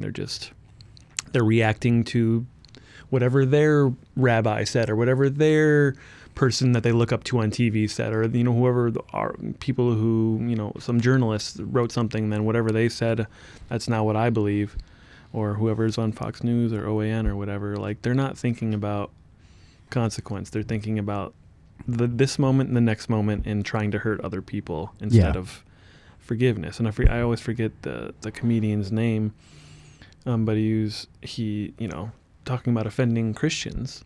He's like, well, if you're a Christian, forgive me.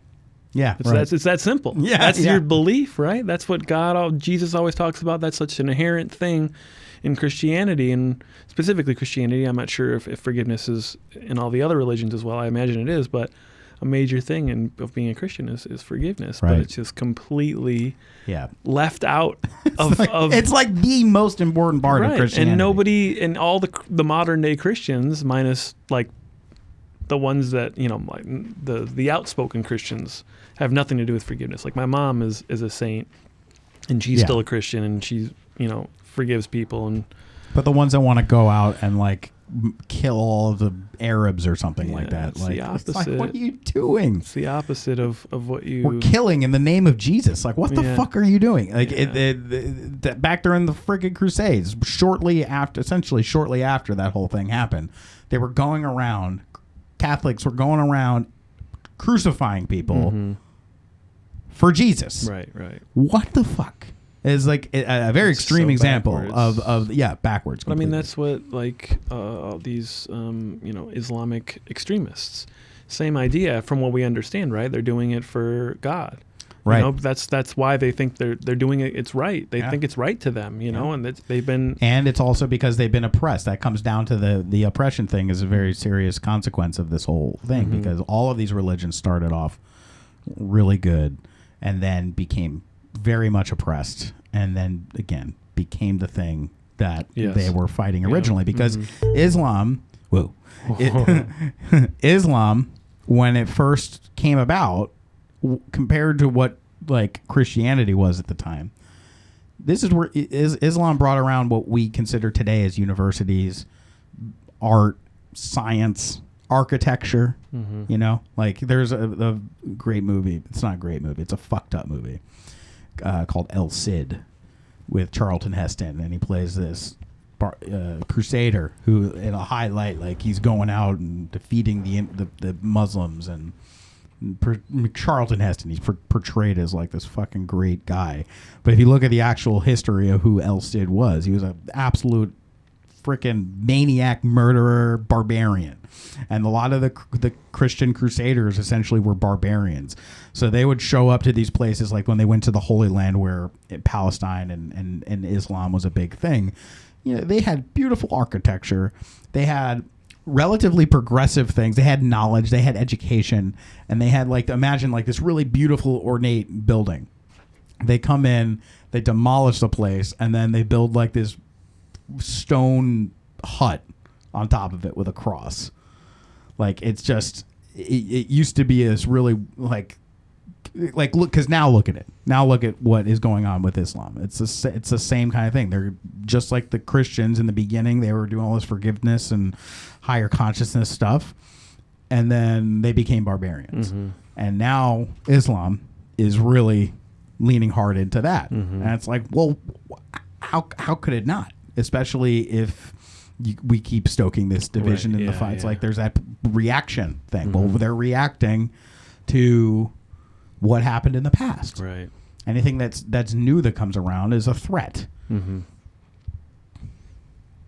Yeah. I mean, everything follows a kind of a very, not kind of, a logical sequence, right? That's how everything got to where it's at. There was a step, there was a step, there was a step. Like, also I just started rereading again The Foundation, and he talks about like psychohistory and just kind of like how everything, you can see how things will happen if you study them with a perspective way far back. If you can look and say, this is what happened over 100-year span, this is what happened over, they have a lot more data because they have a lot, you know, it's 12,000 years of an empire, whereas we only have, you know, 300 years here in America, you know, not even. So the data is a lot small, the data set is a lot smaller, but you can see why religions got to the way that they have gotten. You can see why people, why cultures, why whatever have gotten to where they've gotten to. Like, it's nothing is really a mystery, except for, of course, there's some parts of history that are under wraps, and, you know, like the truth isn't out there. But more or less, it's like if you take the time to look at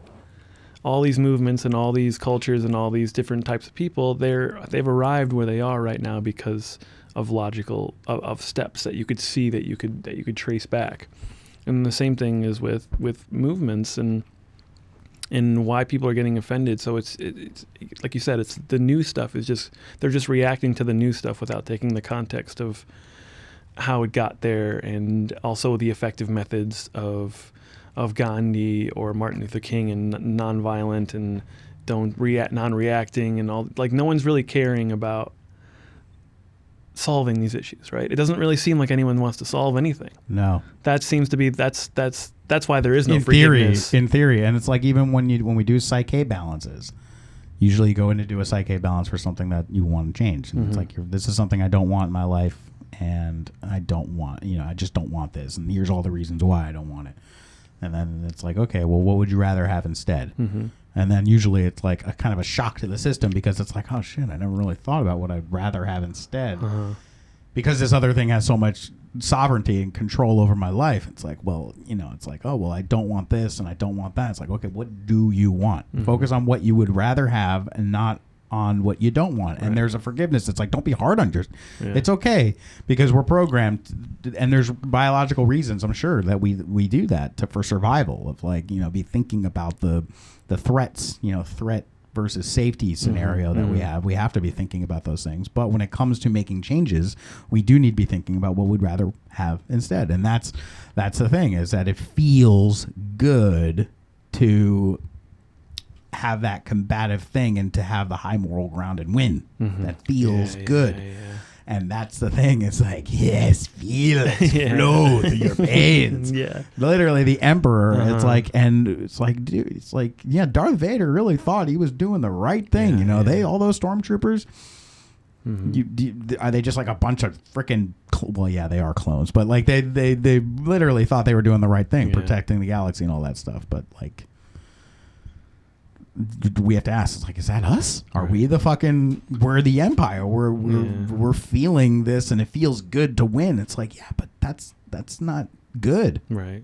Yeah, we're not spreading democracy anymore. We're not spreading peace. We're not going to countries and making them a better place. We're Afghanistan is Exhibit A. We went in there for one reason. I'm not even exactly sure what the initial reason was. I think it was because Osama was hiding there, but I'm not really even sure. The Taliban. Yeah, but we left it in shambles after 20 years and trillions of dollars. Like, we're not the example of spreading goodness. No one's doing that right now. Yeah, no one's making anything better. There's no, except like, you look at New Zealand, but they're not like, they're just like, we're just going to just leave us alone and we're going to do our own thing and we're going to figure it out in our own way. They're not like saving the world. The only thing they're doing is like, I guess, setting a good example, but no one really everyone's just mad that they can't get in the country or that they can't, whatever, So there is no disillusion of the USA, like saving countries or being the shining beacon of the world. There's just, like I said, there's just no good examples. There's just there's no good leaders. There's no people out there that are trying to actually make progress. There are people, but it's what we're lacking is the organizational higher level and the communities of that, like a nation or a corporation. Right. Like there's little steps here and there, but yeah. I guess on a big scale. Of course, there's a lot of communities, a lot of good groups, and a lot of people trying to make stuff happen. Yeah, but no it's not like there's a superpower. No, and I guess there couldn't be. I guess at this point that it wouldn't work. The world wouldn't be the way that it is if there was a good superpower. But I think that's kind of what we're missing. But I think again why it's so controversial for people like Dave Chappelle to say stuff is because I think it's his job to do that at this point. And people might say, oh, he's just a comedian, he should stick to comedy. And I'm like, I think he is, but comedy has always been social commentary. Always. And it's always been relevant. And that's part of his job. And basically it's like nobody else is doing it. So somebody needs to do it. Yeah. And comedians inherently have no problem talking at people. They have no problem. They have no problem standing up in front of people and saying shit because that's their whole job. Yeah. That's how they started out. They started out doing that uncomfortably, and they've been doing that for their whole lives. And if they made it through the fire of, not getting booed off every stage and they've made a career out of it, then they've really earned the right to comment because they see the best and the worst in people. They have the gift of being honest. Yeah. And allowed to be honest. That's the wonderful thing about comedians is that they can say whatever they want when they have the microphone. Yeah. And not really caring what other people think. Exactly. And they could be totally honest. Yeah. And the best thing for them is to be completely honest because that's their voice. That's Louis C.K.'s voice. That's Dave Chappelle's voice, Bill Burr's voice. They're honest. They're raunchy and they're walking a bunch of tightropes, but they're honest. And that's why people love them. And that's why people love Donald Trump because he was not an honest person, but I think he was honest to his conscious flow of ideas, Yeah. I think he was honest to how his brain operates. Yeah. He's honest to his character. Yeah. And that's why people were drawn to him, and that's why people love Bernie, because he's honest to his character, and that's why people don't like Hillary, because she looks like the most dishonest, scary person that there is, you know? Yeah, right. And I think that's kind of why people like Bill Clinton, because he was a little bit more like, oh, wait, I play the saxophone. I'm a little more real, honest person, you know? Yeah. But comedians, they can be overly honest, which is like incredible, and nobody else can be in the public eye. So I think they honestly should kind of lean into it. You know, I feel like people, they should keep making political statements and keep not trying to divide people, but trying to kind of solve problems that we have. Like Dave has been working on this, like solving this problem that he's had with all these Netflix specials with transgenders. Maybe he didn't, you know, in the first special, maybe when he started making jokes about them, he didn't have the full arc of his, you know, this last special in mind. Maybe he did, because he's very intelligent. But I think he's trying, I think he even said it in this special, he's trying to solve this thing that's happening right now. And nobody else is trying to do that. They're all trying to add more fire to the equation and more madness. And he's trying to like be like, hey, let's fucking figure this out, you know? And some people are trying to do that. And I think Jon Stewart tried to do that. I haven't seen his new show. And then some people are just kind of there, like Colbert, not really doing anything, but not just kind of saying stuff, but like trying to show you that they're a good person, but they're not really doing anything. They're not accomplishing anything. They're puppets for the right, while having their own little. I don't like this person. They operate within a box that is predefined. Right, and that's the thing too. Like even with people like Colbert and the late night shows, Jimmy Kimmel and all that stuff. Like comedians have always had that role, but now it's like extra prominent because we don't there's so much lack of truth and people being disingenuous and inauthentic bullshit. And I mean, this was before our time really, but when the media and like the journalists on TV like Walter Cronkite and Peter Jennings and all those guys, like you could trust them because they were speaking in a operating from the same level as a comedian, but not in a funny way. But now you don't watch fucking like Anderson Cooper might be a nice guy, but it's like he's not like solving the problems. No. Or Tucker Carlson or any of these fucking people.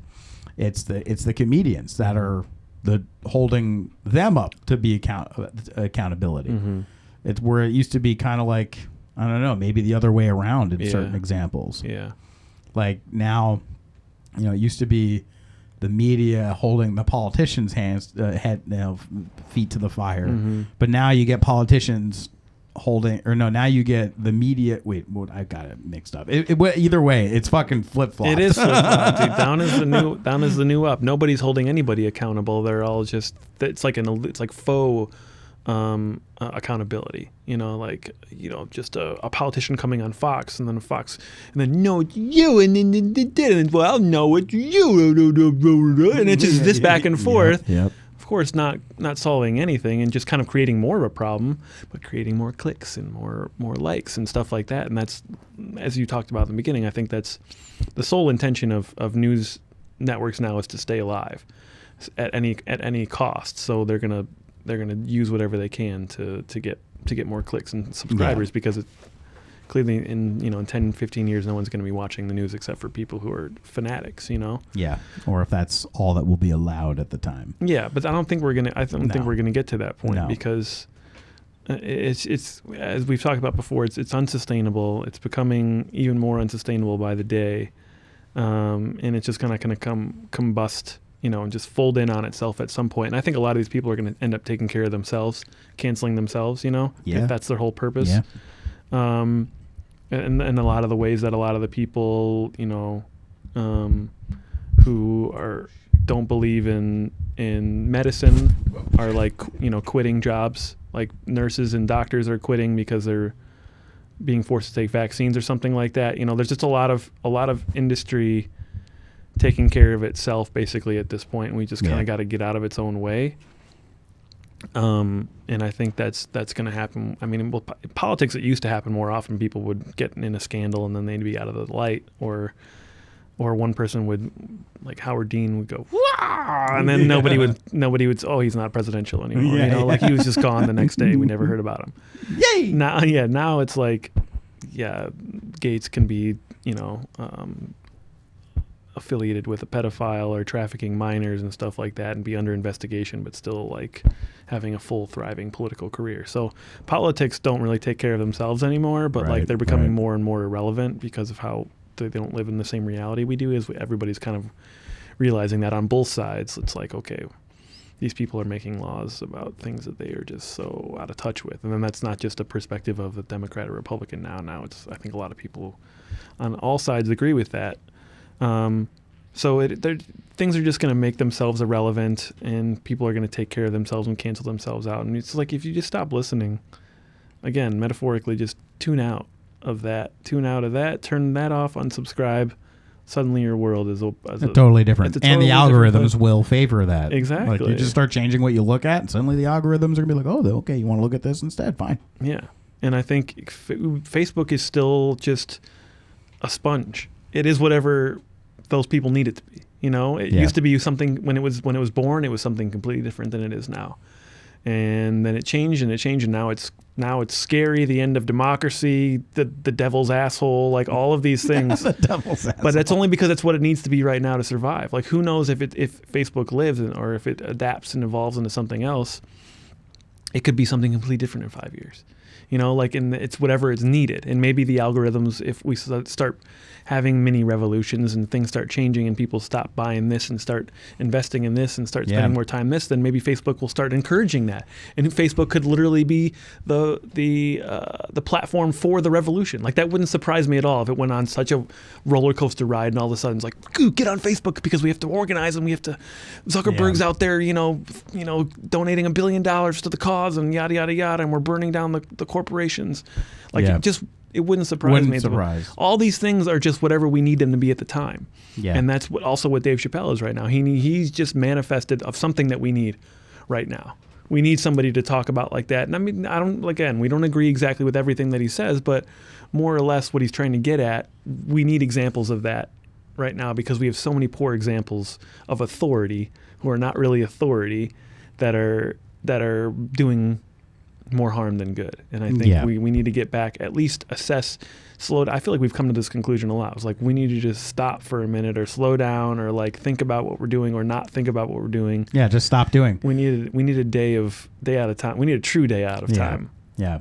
That was one of the things that Bharat Mitra, the CEO of Organic India, I was filming him doing a Zoom conference or a Skype or something in Australia. And they were asking about activism, like, what should we do? You know, you've done so many great things for the world, and the world is crazy. You know, what do you recommend we do? And he just sat there and thought for a second, and goes, nothing. Just maybe we've done enough. Just stop doing anything. And that was funny because, like, that's what led to me then going and having my first blast off DMT experience. Right. Was like after that I there was a lot that I could be doing. I'm sitting there at the computer, I'm like, you know what, I'm just not going to do anything right now. I'm going to go and get high. And it's like, and it changed that was a very wild experience, but it's like, we've done enough. We need to just stop and take a breath, and we don't need to be talking the whole time. You know, we should be just breathing. We're just trying to talk our way out of this, and it's like, and Dave Chappelle and comedians in general, they're like the release valve on a pressure boiler or something. Just needs to, then that tension needs to be released.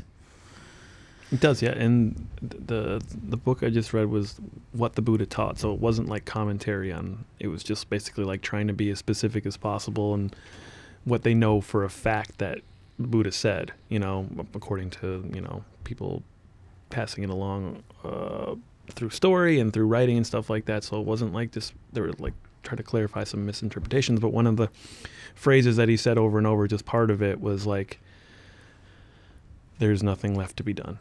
Yeah. There's nothing left to be done. Everything that needs to be done is already done. Yep. So don't do stuff. That's why, like, the Buddhists, people who are Buddhists aren't out there fucking picketing, and they're not out there trying to infiltrate the governments or change laws. They're literally wandering around and eating rice and kicking it. And if you want to talk, they'll talk. But they're not out there like, hey, do you want to hear the good word of his fatness? No. No. They're like, oh, that's cool.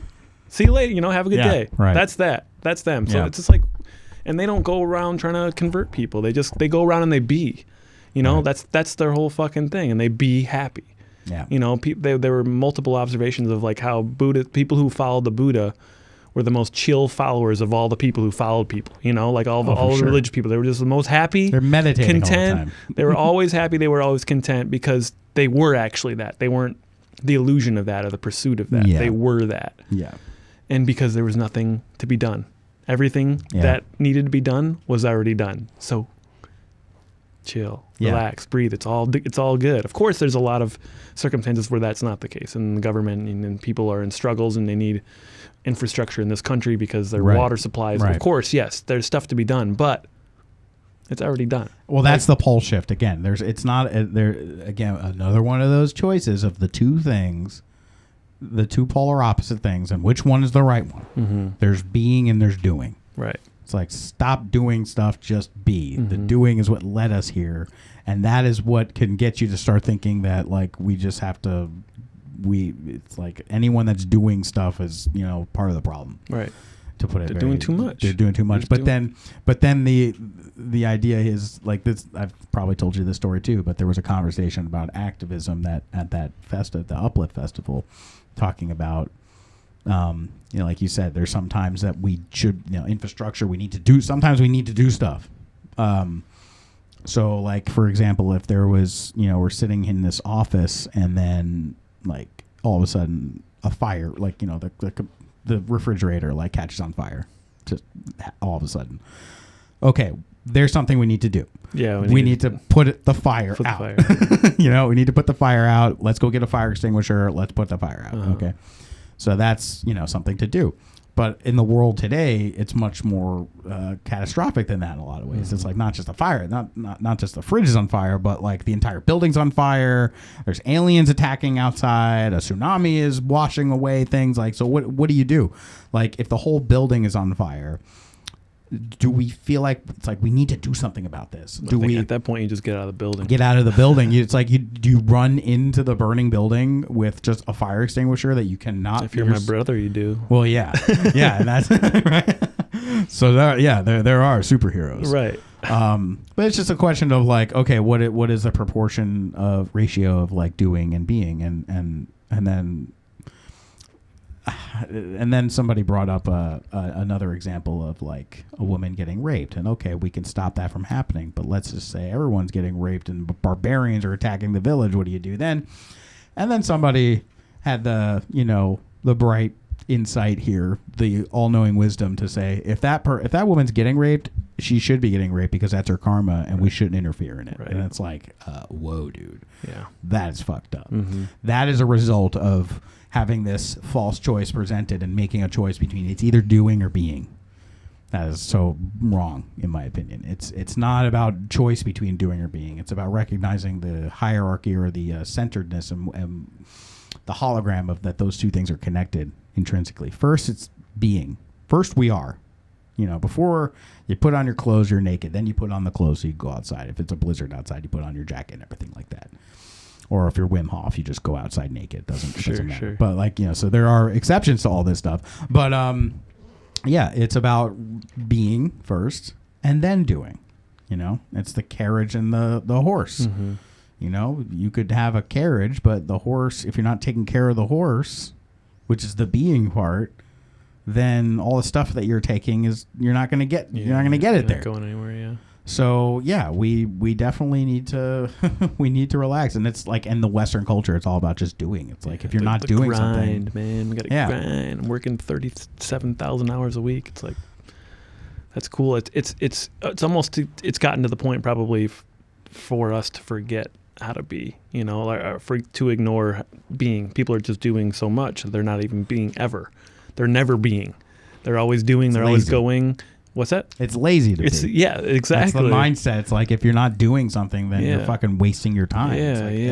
Waste of space. Like, what are you producing? Why are you not using your extra time to sell all the things that you crochet, at night after you're worn out from work? It's like the hustle and the grind. It's like, you're right. That is an illusion. And I think some people are scared to who they be. They're scared of who they be and who they are, so they just try to keep it going to not even think about it and have no self-reflection, right? Because they don't want to self-reflect. They want to self-project, and they want to just, or they don't even know. Like, they don't even know the concept of being able to, like, sit still, and think for themselves and think about how they feel about stuff. Like, how do you really feel about that? Because there's been a lot of moments in my life where I like, after emotionally reacting and after being in these spirals and being like, not thinking about it, and then every time you're in it, you're like, why does this keep happening to me? And you're not thinking about it, but then, like, okay, actually think about it, you know? And then that perspective, if you can give yourself the space and the time to do that, it's invaluable, because then you start thinking about why you're feeling the way you're feeling instead of just feeling that. And then from there, another step is like, all right, now I can start to kind of control or guide these feelings instead of letting them control or guide me. And then from there, you can even take a step further back and then be like, oh, this is usually where I would get mad, but I'm not going to get mad, right? You know, because now I'm in control of it. And you realize that those emotions aren't you. They're reactions to programs that you had. Yeah. But so many people don't like taking those steps back. It's just a constant go, right? Yeah. And for a lot of people, it's, and this is, again, something that is overlooked and we get really harsh about it. But one of the big reasons why we don't self-reflect a lot and like being like in our centered space, or, you know, being home, not around people. I need to be doing something. What are you up to? I'm just sitting here by myself. I'm like, is because on some level there's stress, there's trauma, there's past experiences that are in the subconscious that once you start to be, they come right up into the front, and then you're forced to think about it. And people don't want it. We're naturally like, I don't want to be in pain. I don't want to be suffering. I don't want to, you know, every time it's like when you get into a flotation tank, and which is like so cool. We got to do that. Yeah, I've still never done that. So cool. I want to do it again. I only did it once, but it's one of those things where it just, it kind of it's a technology that accelerates the effects that would happen naturally when you start to meditate. But since you have complete sensory deprivation and you're in that water and it's all dark and there's no sense of boundary of where your skin ends and the water begins, there's a process where that monkey mind just starts to, like, all the things that just the background chatter of your mind all comes to the front surface, and you literally start like hallucinating. You start seeing things because it's just your mind is making it real and manifesting it in front of you. And when that kind of stuff happens, it's like we're naturally inclined to want to move away from that. Like, again, by the psyche balance, it's like before you get into the whole brain state and that negative thought or that negative program, every time you say it, you feel a resistance to it. You want to push it away. But then when you get into a whole brain state, or you get into this type of state of being, you're encouraged to not resist. When that thing comes up, this time don't resist it. Welcome it in, because you're now basically re-hardwired your magnetic field to allow you to process it. Because that's the thing, is when we resist something, it means that there's like the interface between who we are in our pure awareness and that thing that we are projecting. It's not crossing the membrane. There's we just literally our brains can't process it. So we need to be able to process it, right? And that's the thing, is a lot of people like in the pandemic. I mean, I've been used to working on my own for years and years and years, but then a lot of people suddenly they have to work from home by themselves, and it's like they go fucking crazy. I mean, I sure did when I first started doing that. I mean, it took a long time to be able to have that resilience and sense of responsibility that I have to hold myself accountable. Right. Like I don't have, all I have is me in this situation. So a lot of people I sympathize with the reasons why we don't self-reflect. It's not just because of the corporations and the culture this is the world, the society is making me do. Yeah, there are certainly that is an element to it, but it's also because people are just afraid to be dealing with their shit. Right. It's easier to make other people deal with their shit. Exactly. You deal with your shit, and that'll make me feel better. Right. that is like a therapy in itself, right? Is calling people out on their thing to make you feel better, when really it's you denying the thing that you need to take care of, because that's scarier and takes a lot more work. But yeah, it's kind of like as I think we've talked about before, everyone just kind of needs a therapy, and so many of us have been neglecting therapy in our own ways for so long. Even just up into the beginning of Sopranos, it's taboo to go see a therapist. So granted, he was a mob boss, and they didn't want him divulging secrets, so there was an extra element to him going to therapy. But it was still such a major part of that show, is that this big manly man is going to see a therapist, and that was only 20 years ago. So there's still a major thing about talking to people and having you seem soft, or having you seem less than you are, or whatever. It's becoming less and less of a stigma, obviously, but there's been so many people who have just never, even in their families, they don't talk about stuff. Like, you're in a little bit more of an open family. You guys can talk about some stuff than other families. Mine, some stuff we can talk about here and there, but some families, they don't talk about anything really going on. It's all surface stuff. So everything that happens, even between the family, is just slowly pushed and pushed and pushed down, and then that trickles out to everything else.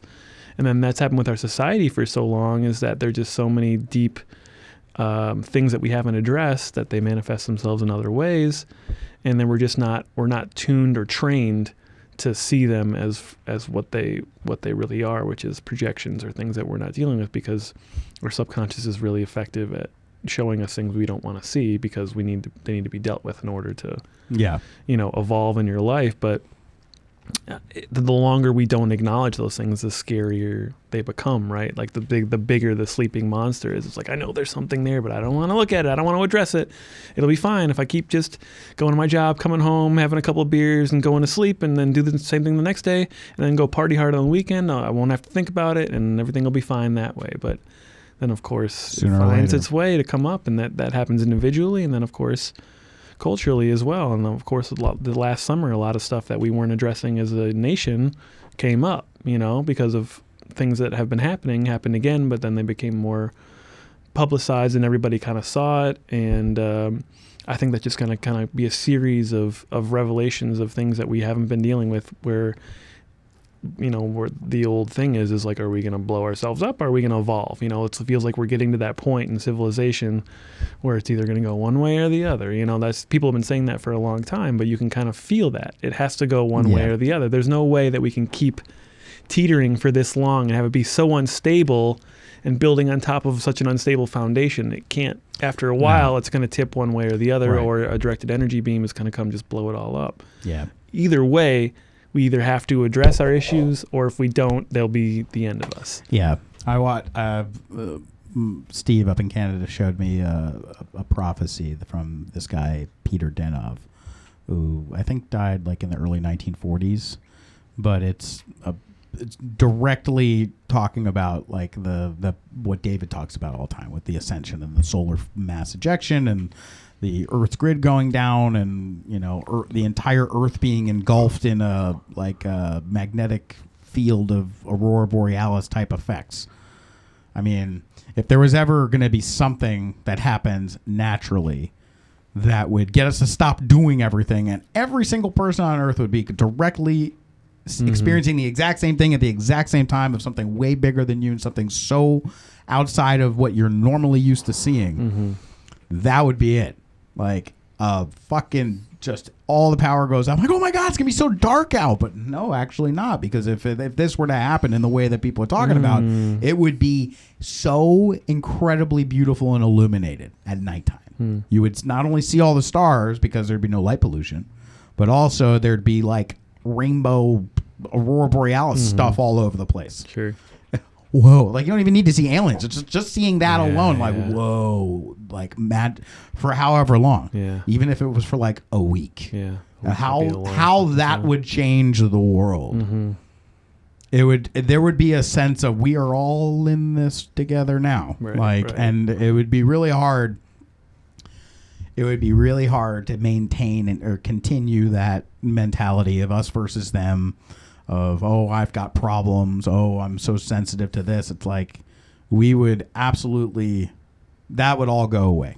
There would still be people that would do that, and there would be like that, but I'm just saying, I think it would be a minority of people. Agreed.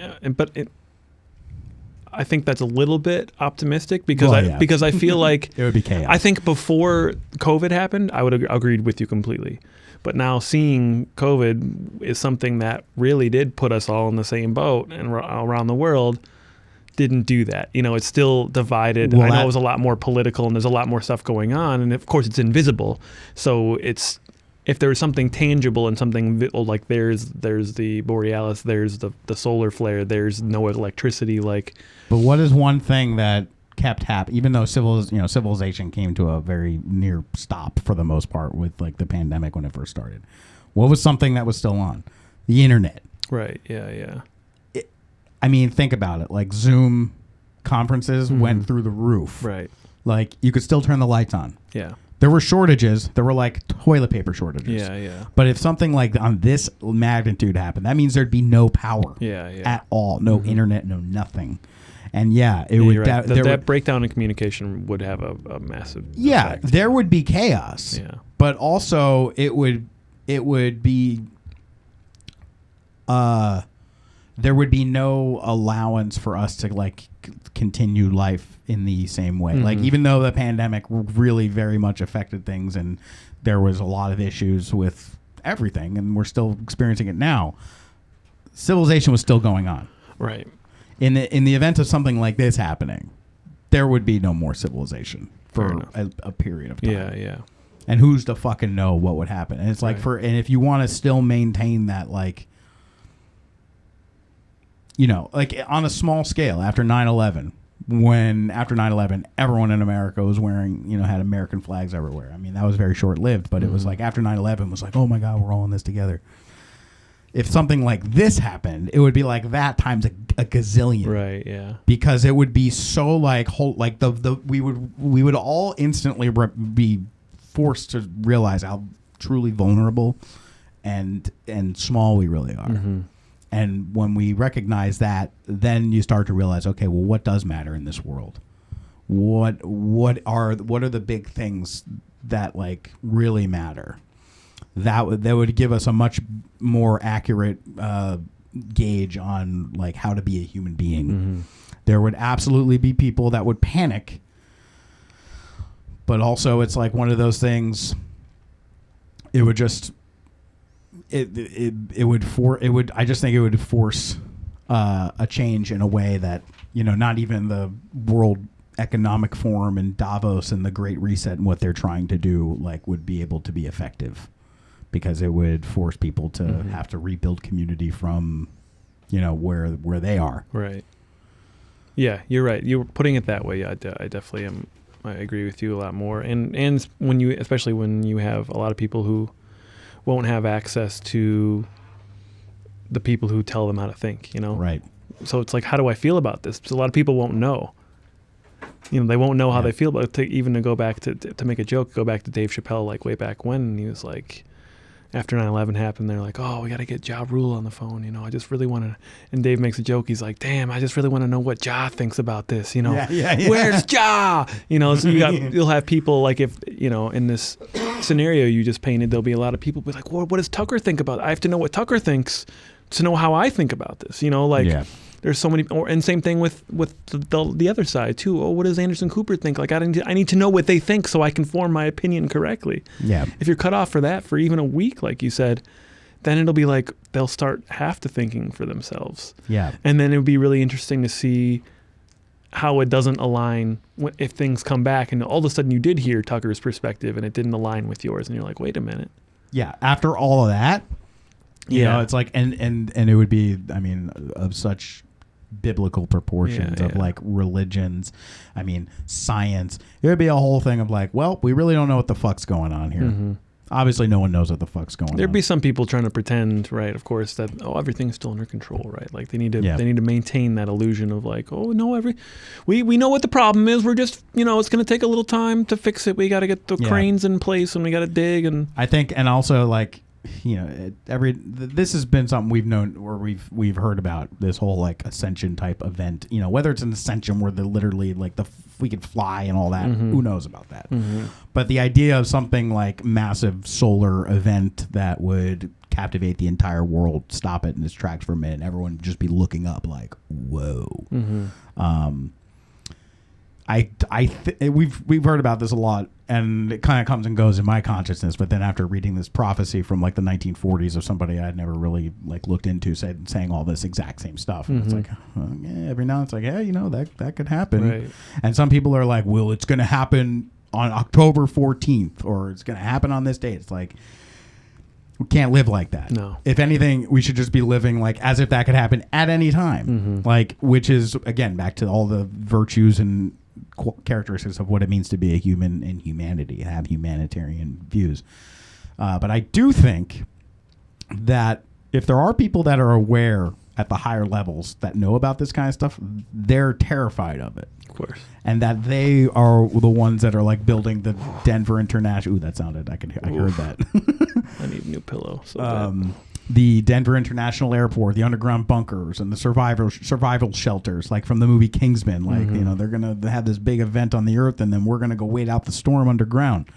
I think that's what they're gonna do. It's like all the people that are terrified of it, that have been perpetuate, like that have had but allegedly had foresight of this event happening, and have just been trying to make as much, take as much as possible and then get down underground. Yeah. They're literally just gonna isolate themselves. They're gonna go into lockdown. Yeah, right. And then thinking that the people up on the surface, it's just gonna be mayhem up there. But I don't think it's gonna be mayhem. I think it's just like they're canceling themselves. Right, exactly. Essentially, like in that scenario. So there would be chaos, but it's like, at that point, it's just we need it. It's like it was like our 9/11, just like an event where it's just all of a sudden just like, whoa, can't even think right now. I don't even know, like, I'm just experiencing right now. Yeah. That would have a very profound effect on everybody. Agreed. Especially if everybody saw it. Yeah, you're right. So anytime. Anytime. Come on, Zeus, baby. Thor, whoever. Loki, Yeah. bring it on. Yeah, Loki. Jeff Bezos. Jeff Bezos is aware. Yeah. Yeah, you're right. Be ready for anything while doing nothing. Yeah. Be ready for everything while doing nothing. Words of wisdom. Love that. Yeah. Cool. Sounds good to me. Yeah. Man. How what are you thinking about doing tonight? Do you have any plans? Yeah, I'm gonna try to do nothing. I'm gonna try to do nothing. I'm gonna study as writers do. I'm gonna do research. Go on YouTube. Go on YouTube. I love researching. I'm gonna try to find another movie with a good voiceover, which is why I watched High Fidelity last night. I'm trying to figure out this voiceover perspective for my brunch script. So, what's that movie with Will Ferrell? A Stranger Than Fiction? Yeah. Yeah, that's an interesting one. Yeah, there are just so many options. Like, that's the omnipotent narrator, and then yesterday, obviously, High Fidelity, he's talking to the camera half the time, which is always interesting, you know, like House of Cards. And then there's just the Shawshank Redemption, where there's just the generic voiceover. He's never looking in the camera, though. He's just always telling the story from whatever perspective. Goodfellas, yeah, a lot of Scorsese movies, a lot of Terrence Malick movies have like kind of weird ambient narrators who are like secondary characters, or sometimes you don't even know who the fuck is doing the voiceover. Yeah, that's obviously a little out there. He's become a master of that, so I can't try to replicate that. But yeah, so I'll probably just try to watch a movie with interesting voiceover and just see how they do it and how it works. And then have, a couple Miller Lights and a hemp cigarette. And, I enjoyed that. Marijuana cigarettes. Yeah. It smokes pretty quickly. It does. I was a little surprised by that. Yeah. The picture I sent you, I realized after I took it, like the thing It just keeps burning, yeah. kept burning. It's like mostly ash by the time. Whoops. Yeah. Yeah, those are cool. Yeah. Hopefully won't make that too much of a habit. What are you doing? What are you planning on? I'm working on finishing up this video, sort of like a content approval for this series I shot last year with Uncle Bruce and David Hanscom, the spinal surgeon guy. It's a series, I think it's going to be premiered on their app that they're producing, nice. the Doc Journey. But it's like a 4-part thing. I think maybe altogether it's like 3 hours, 4 hours long, 5, 6, somewhere in there. But I'm just doing like a preview without the green screen and everything, just so that they can see it and give me any notes. I wanted to get into picture lock before I start doing any green screen shit, because that's just going to take a long time to do. So I'm working on getting that finished. Okay. I might finish editing Project 202. Sure, for sure. Send me that when you do. That looks... Angus. What's your name? Angus. Angus. I can't believe I wrote something with a character named Angus. It's hilarious. That is hilarious. And with Nathan with a bow tie and a giant Bluetooth. I wonder what kind of look he's got going on these days. I could see him like doing the full beard if he could at some point, you know. Yeah, I think he has the full beard. Is he always wanted to be director number one, right? Like director was the main thing? I think so. Okay. I think so, yeah. Now I'm pretty sure he's like a cinematographer. Okay. I don't know. I haven't talked to him in a while. It'd be good to catch up with him. I talked with him. I've texted with him not that long ago, but he seems to be good. He sent me the video. I show you that video clip where James Cameron, because he's worked on Avatar. He's like pretty tight with James Cameron. Yeah. But there's a clip of James Cameron like showing off the 3D camera rigs that they have, and James Cameron's talking about it, and he goes, "Hey Nathan, come bring me the camera." And Nathan walks over, and he's got this big shit-eating grin with the camera, and it's just like, holy shit, it's Nathan, James Cameron. Nathan, of course, he's bringing James Cameron a camera. Yeah.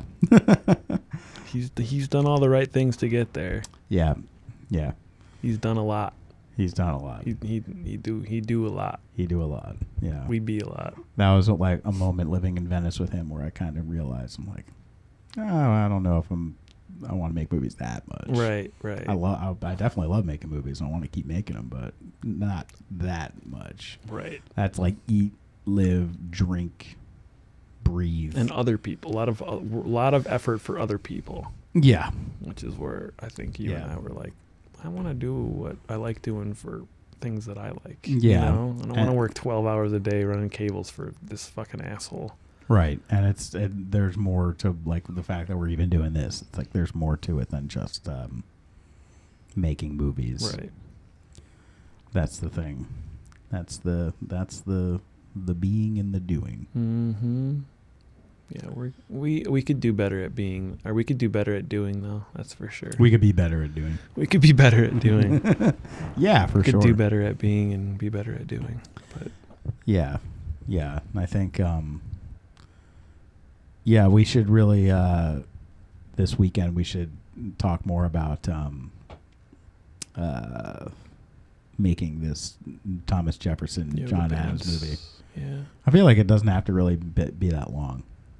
No, we should do a 3-page. Maybe we could do that tomorrow if you're down to hang. We could just do it like an outline of the beats and then the first, second, and third act, and just keep it real simple. Yeah. That was the whole thing. Watching editing this film and seeing some of these other things, I'm just like, we make like a fucking short ass.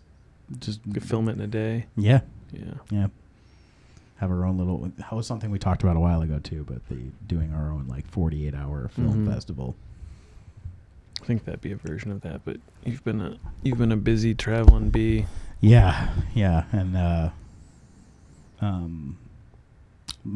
so I got the trip to Uncle Bruce's next.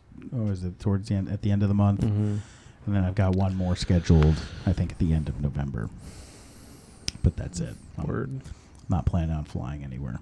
Well, yeah, let's do that before the end of the year then. Absolutely. At least shoot it and get Mayor down here to shoot it with us. Yeah. Let's come up with that script. I feel like once we have a script, we'll Script, and then we need the Costumes. wardrobe. Yeah, costumes. Gotta Yeah. sort the wardrobe out. Yeah. Get those with the company card.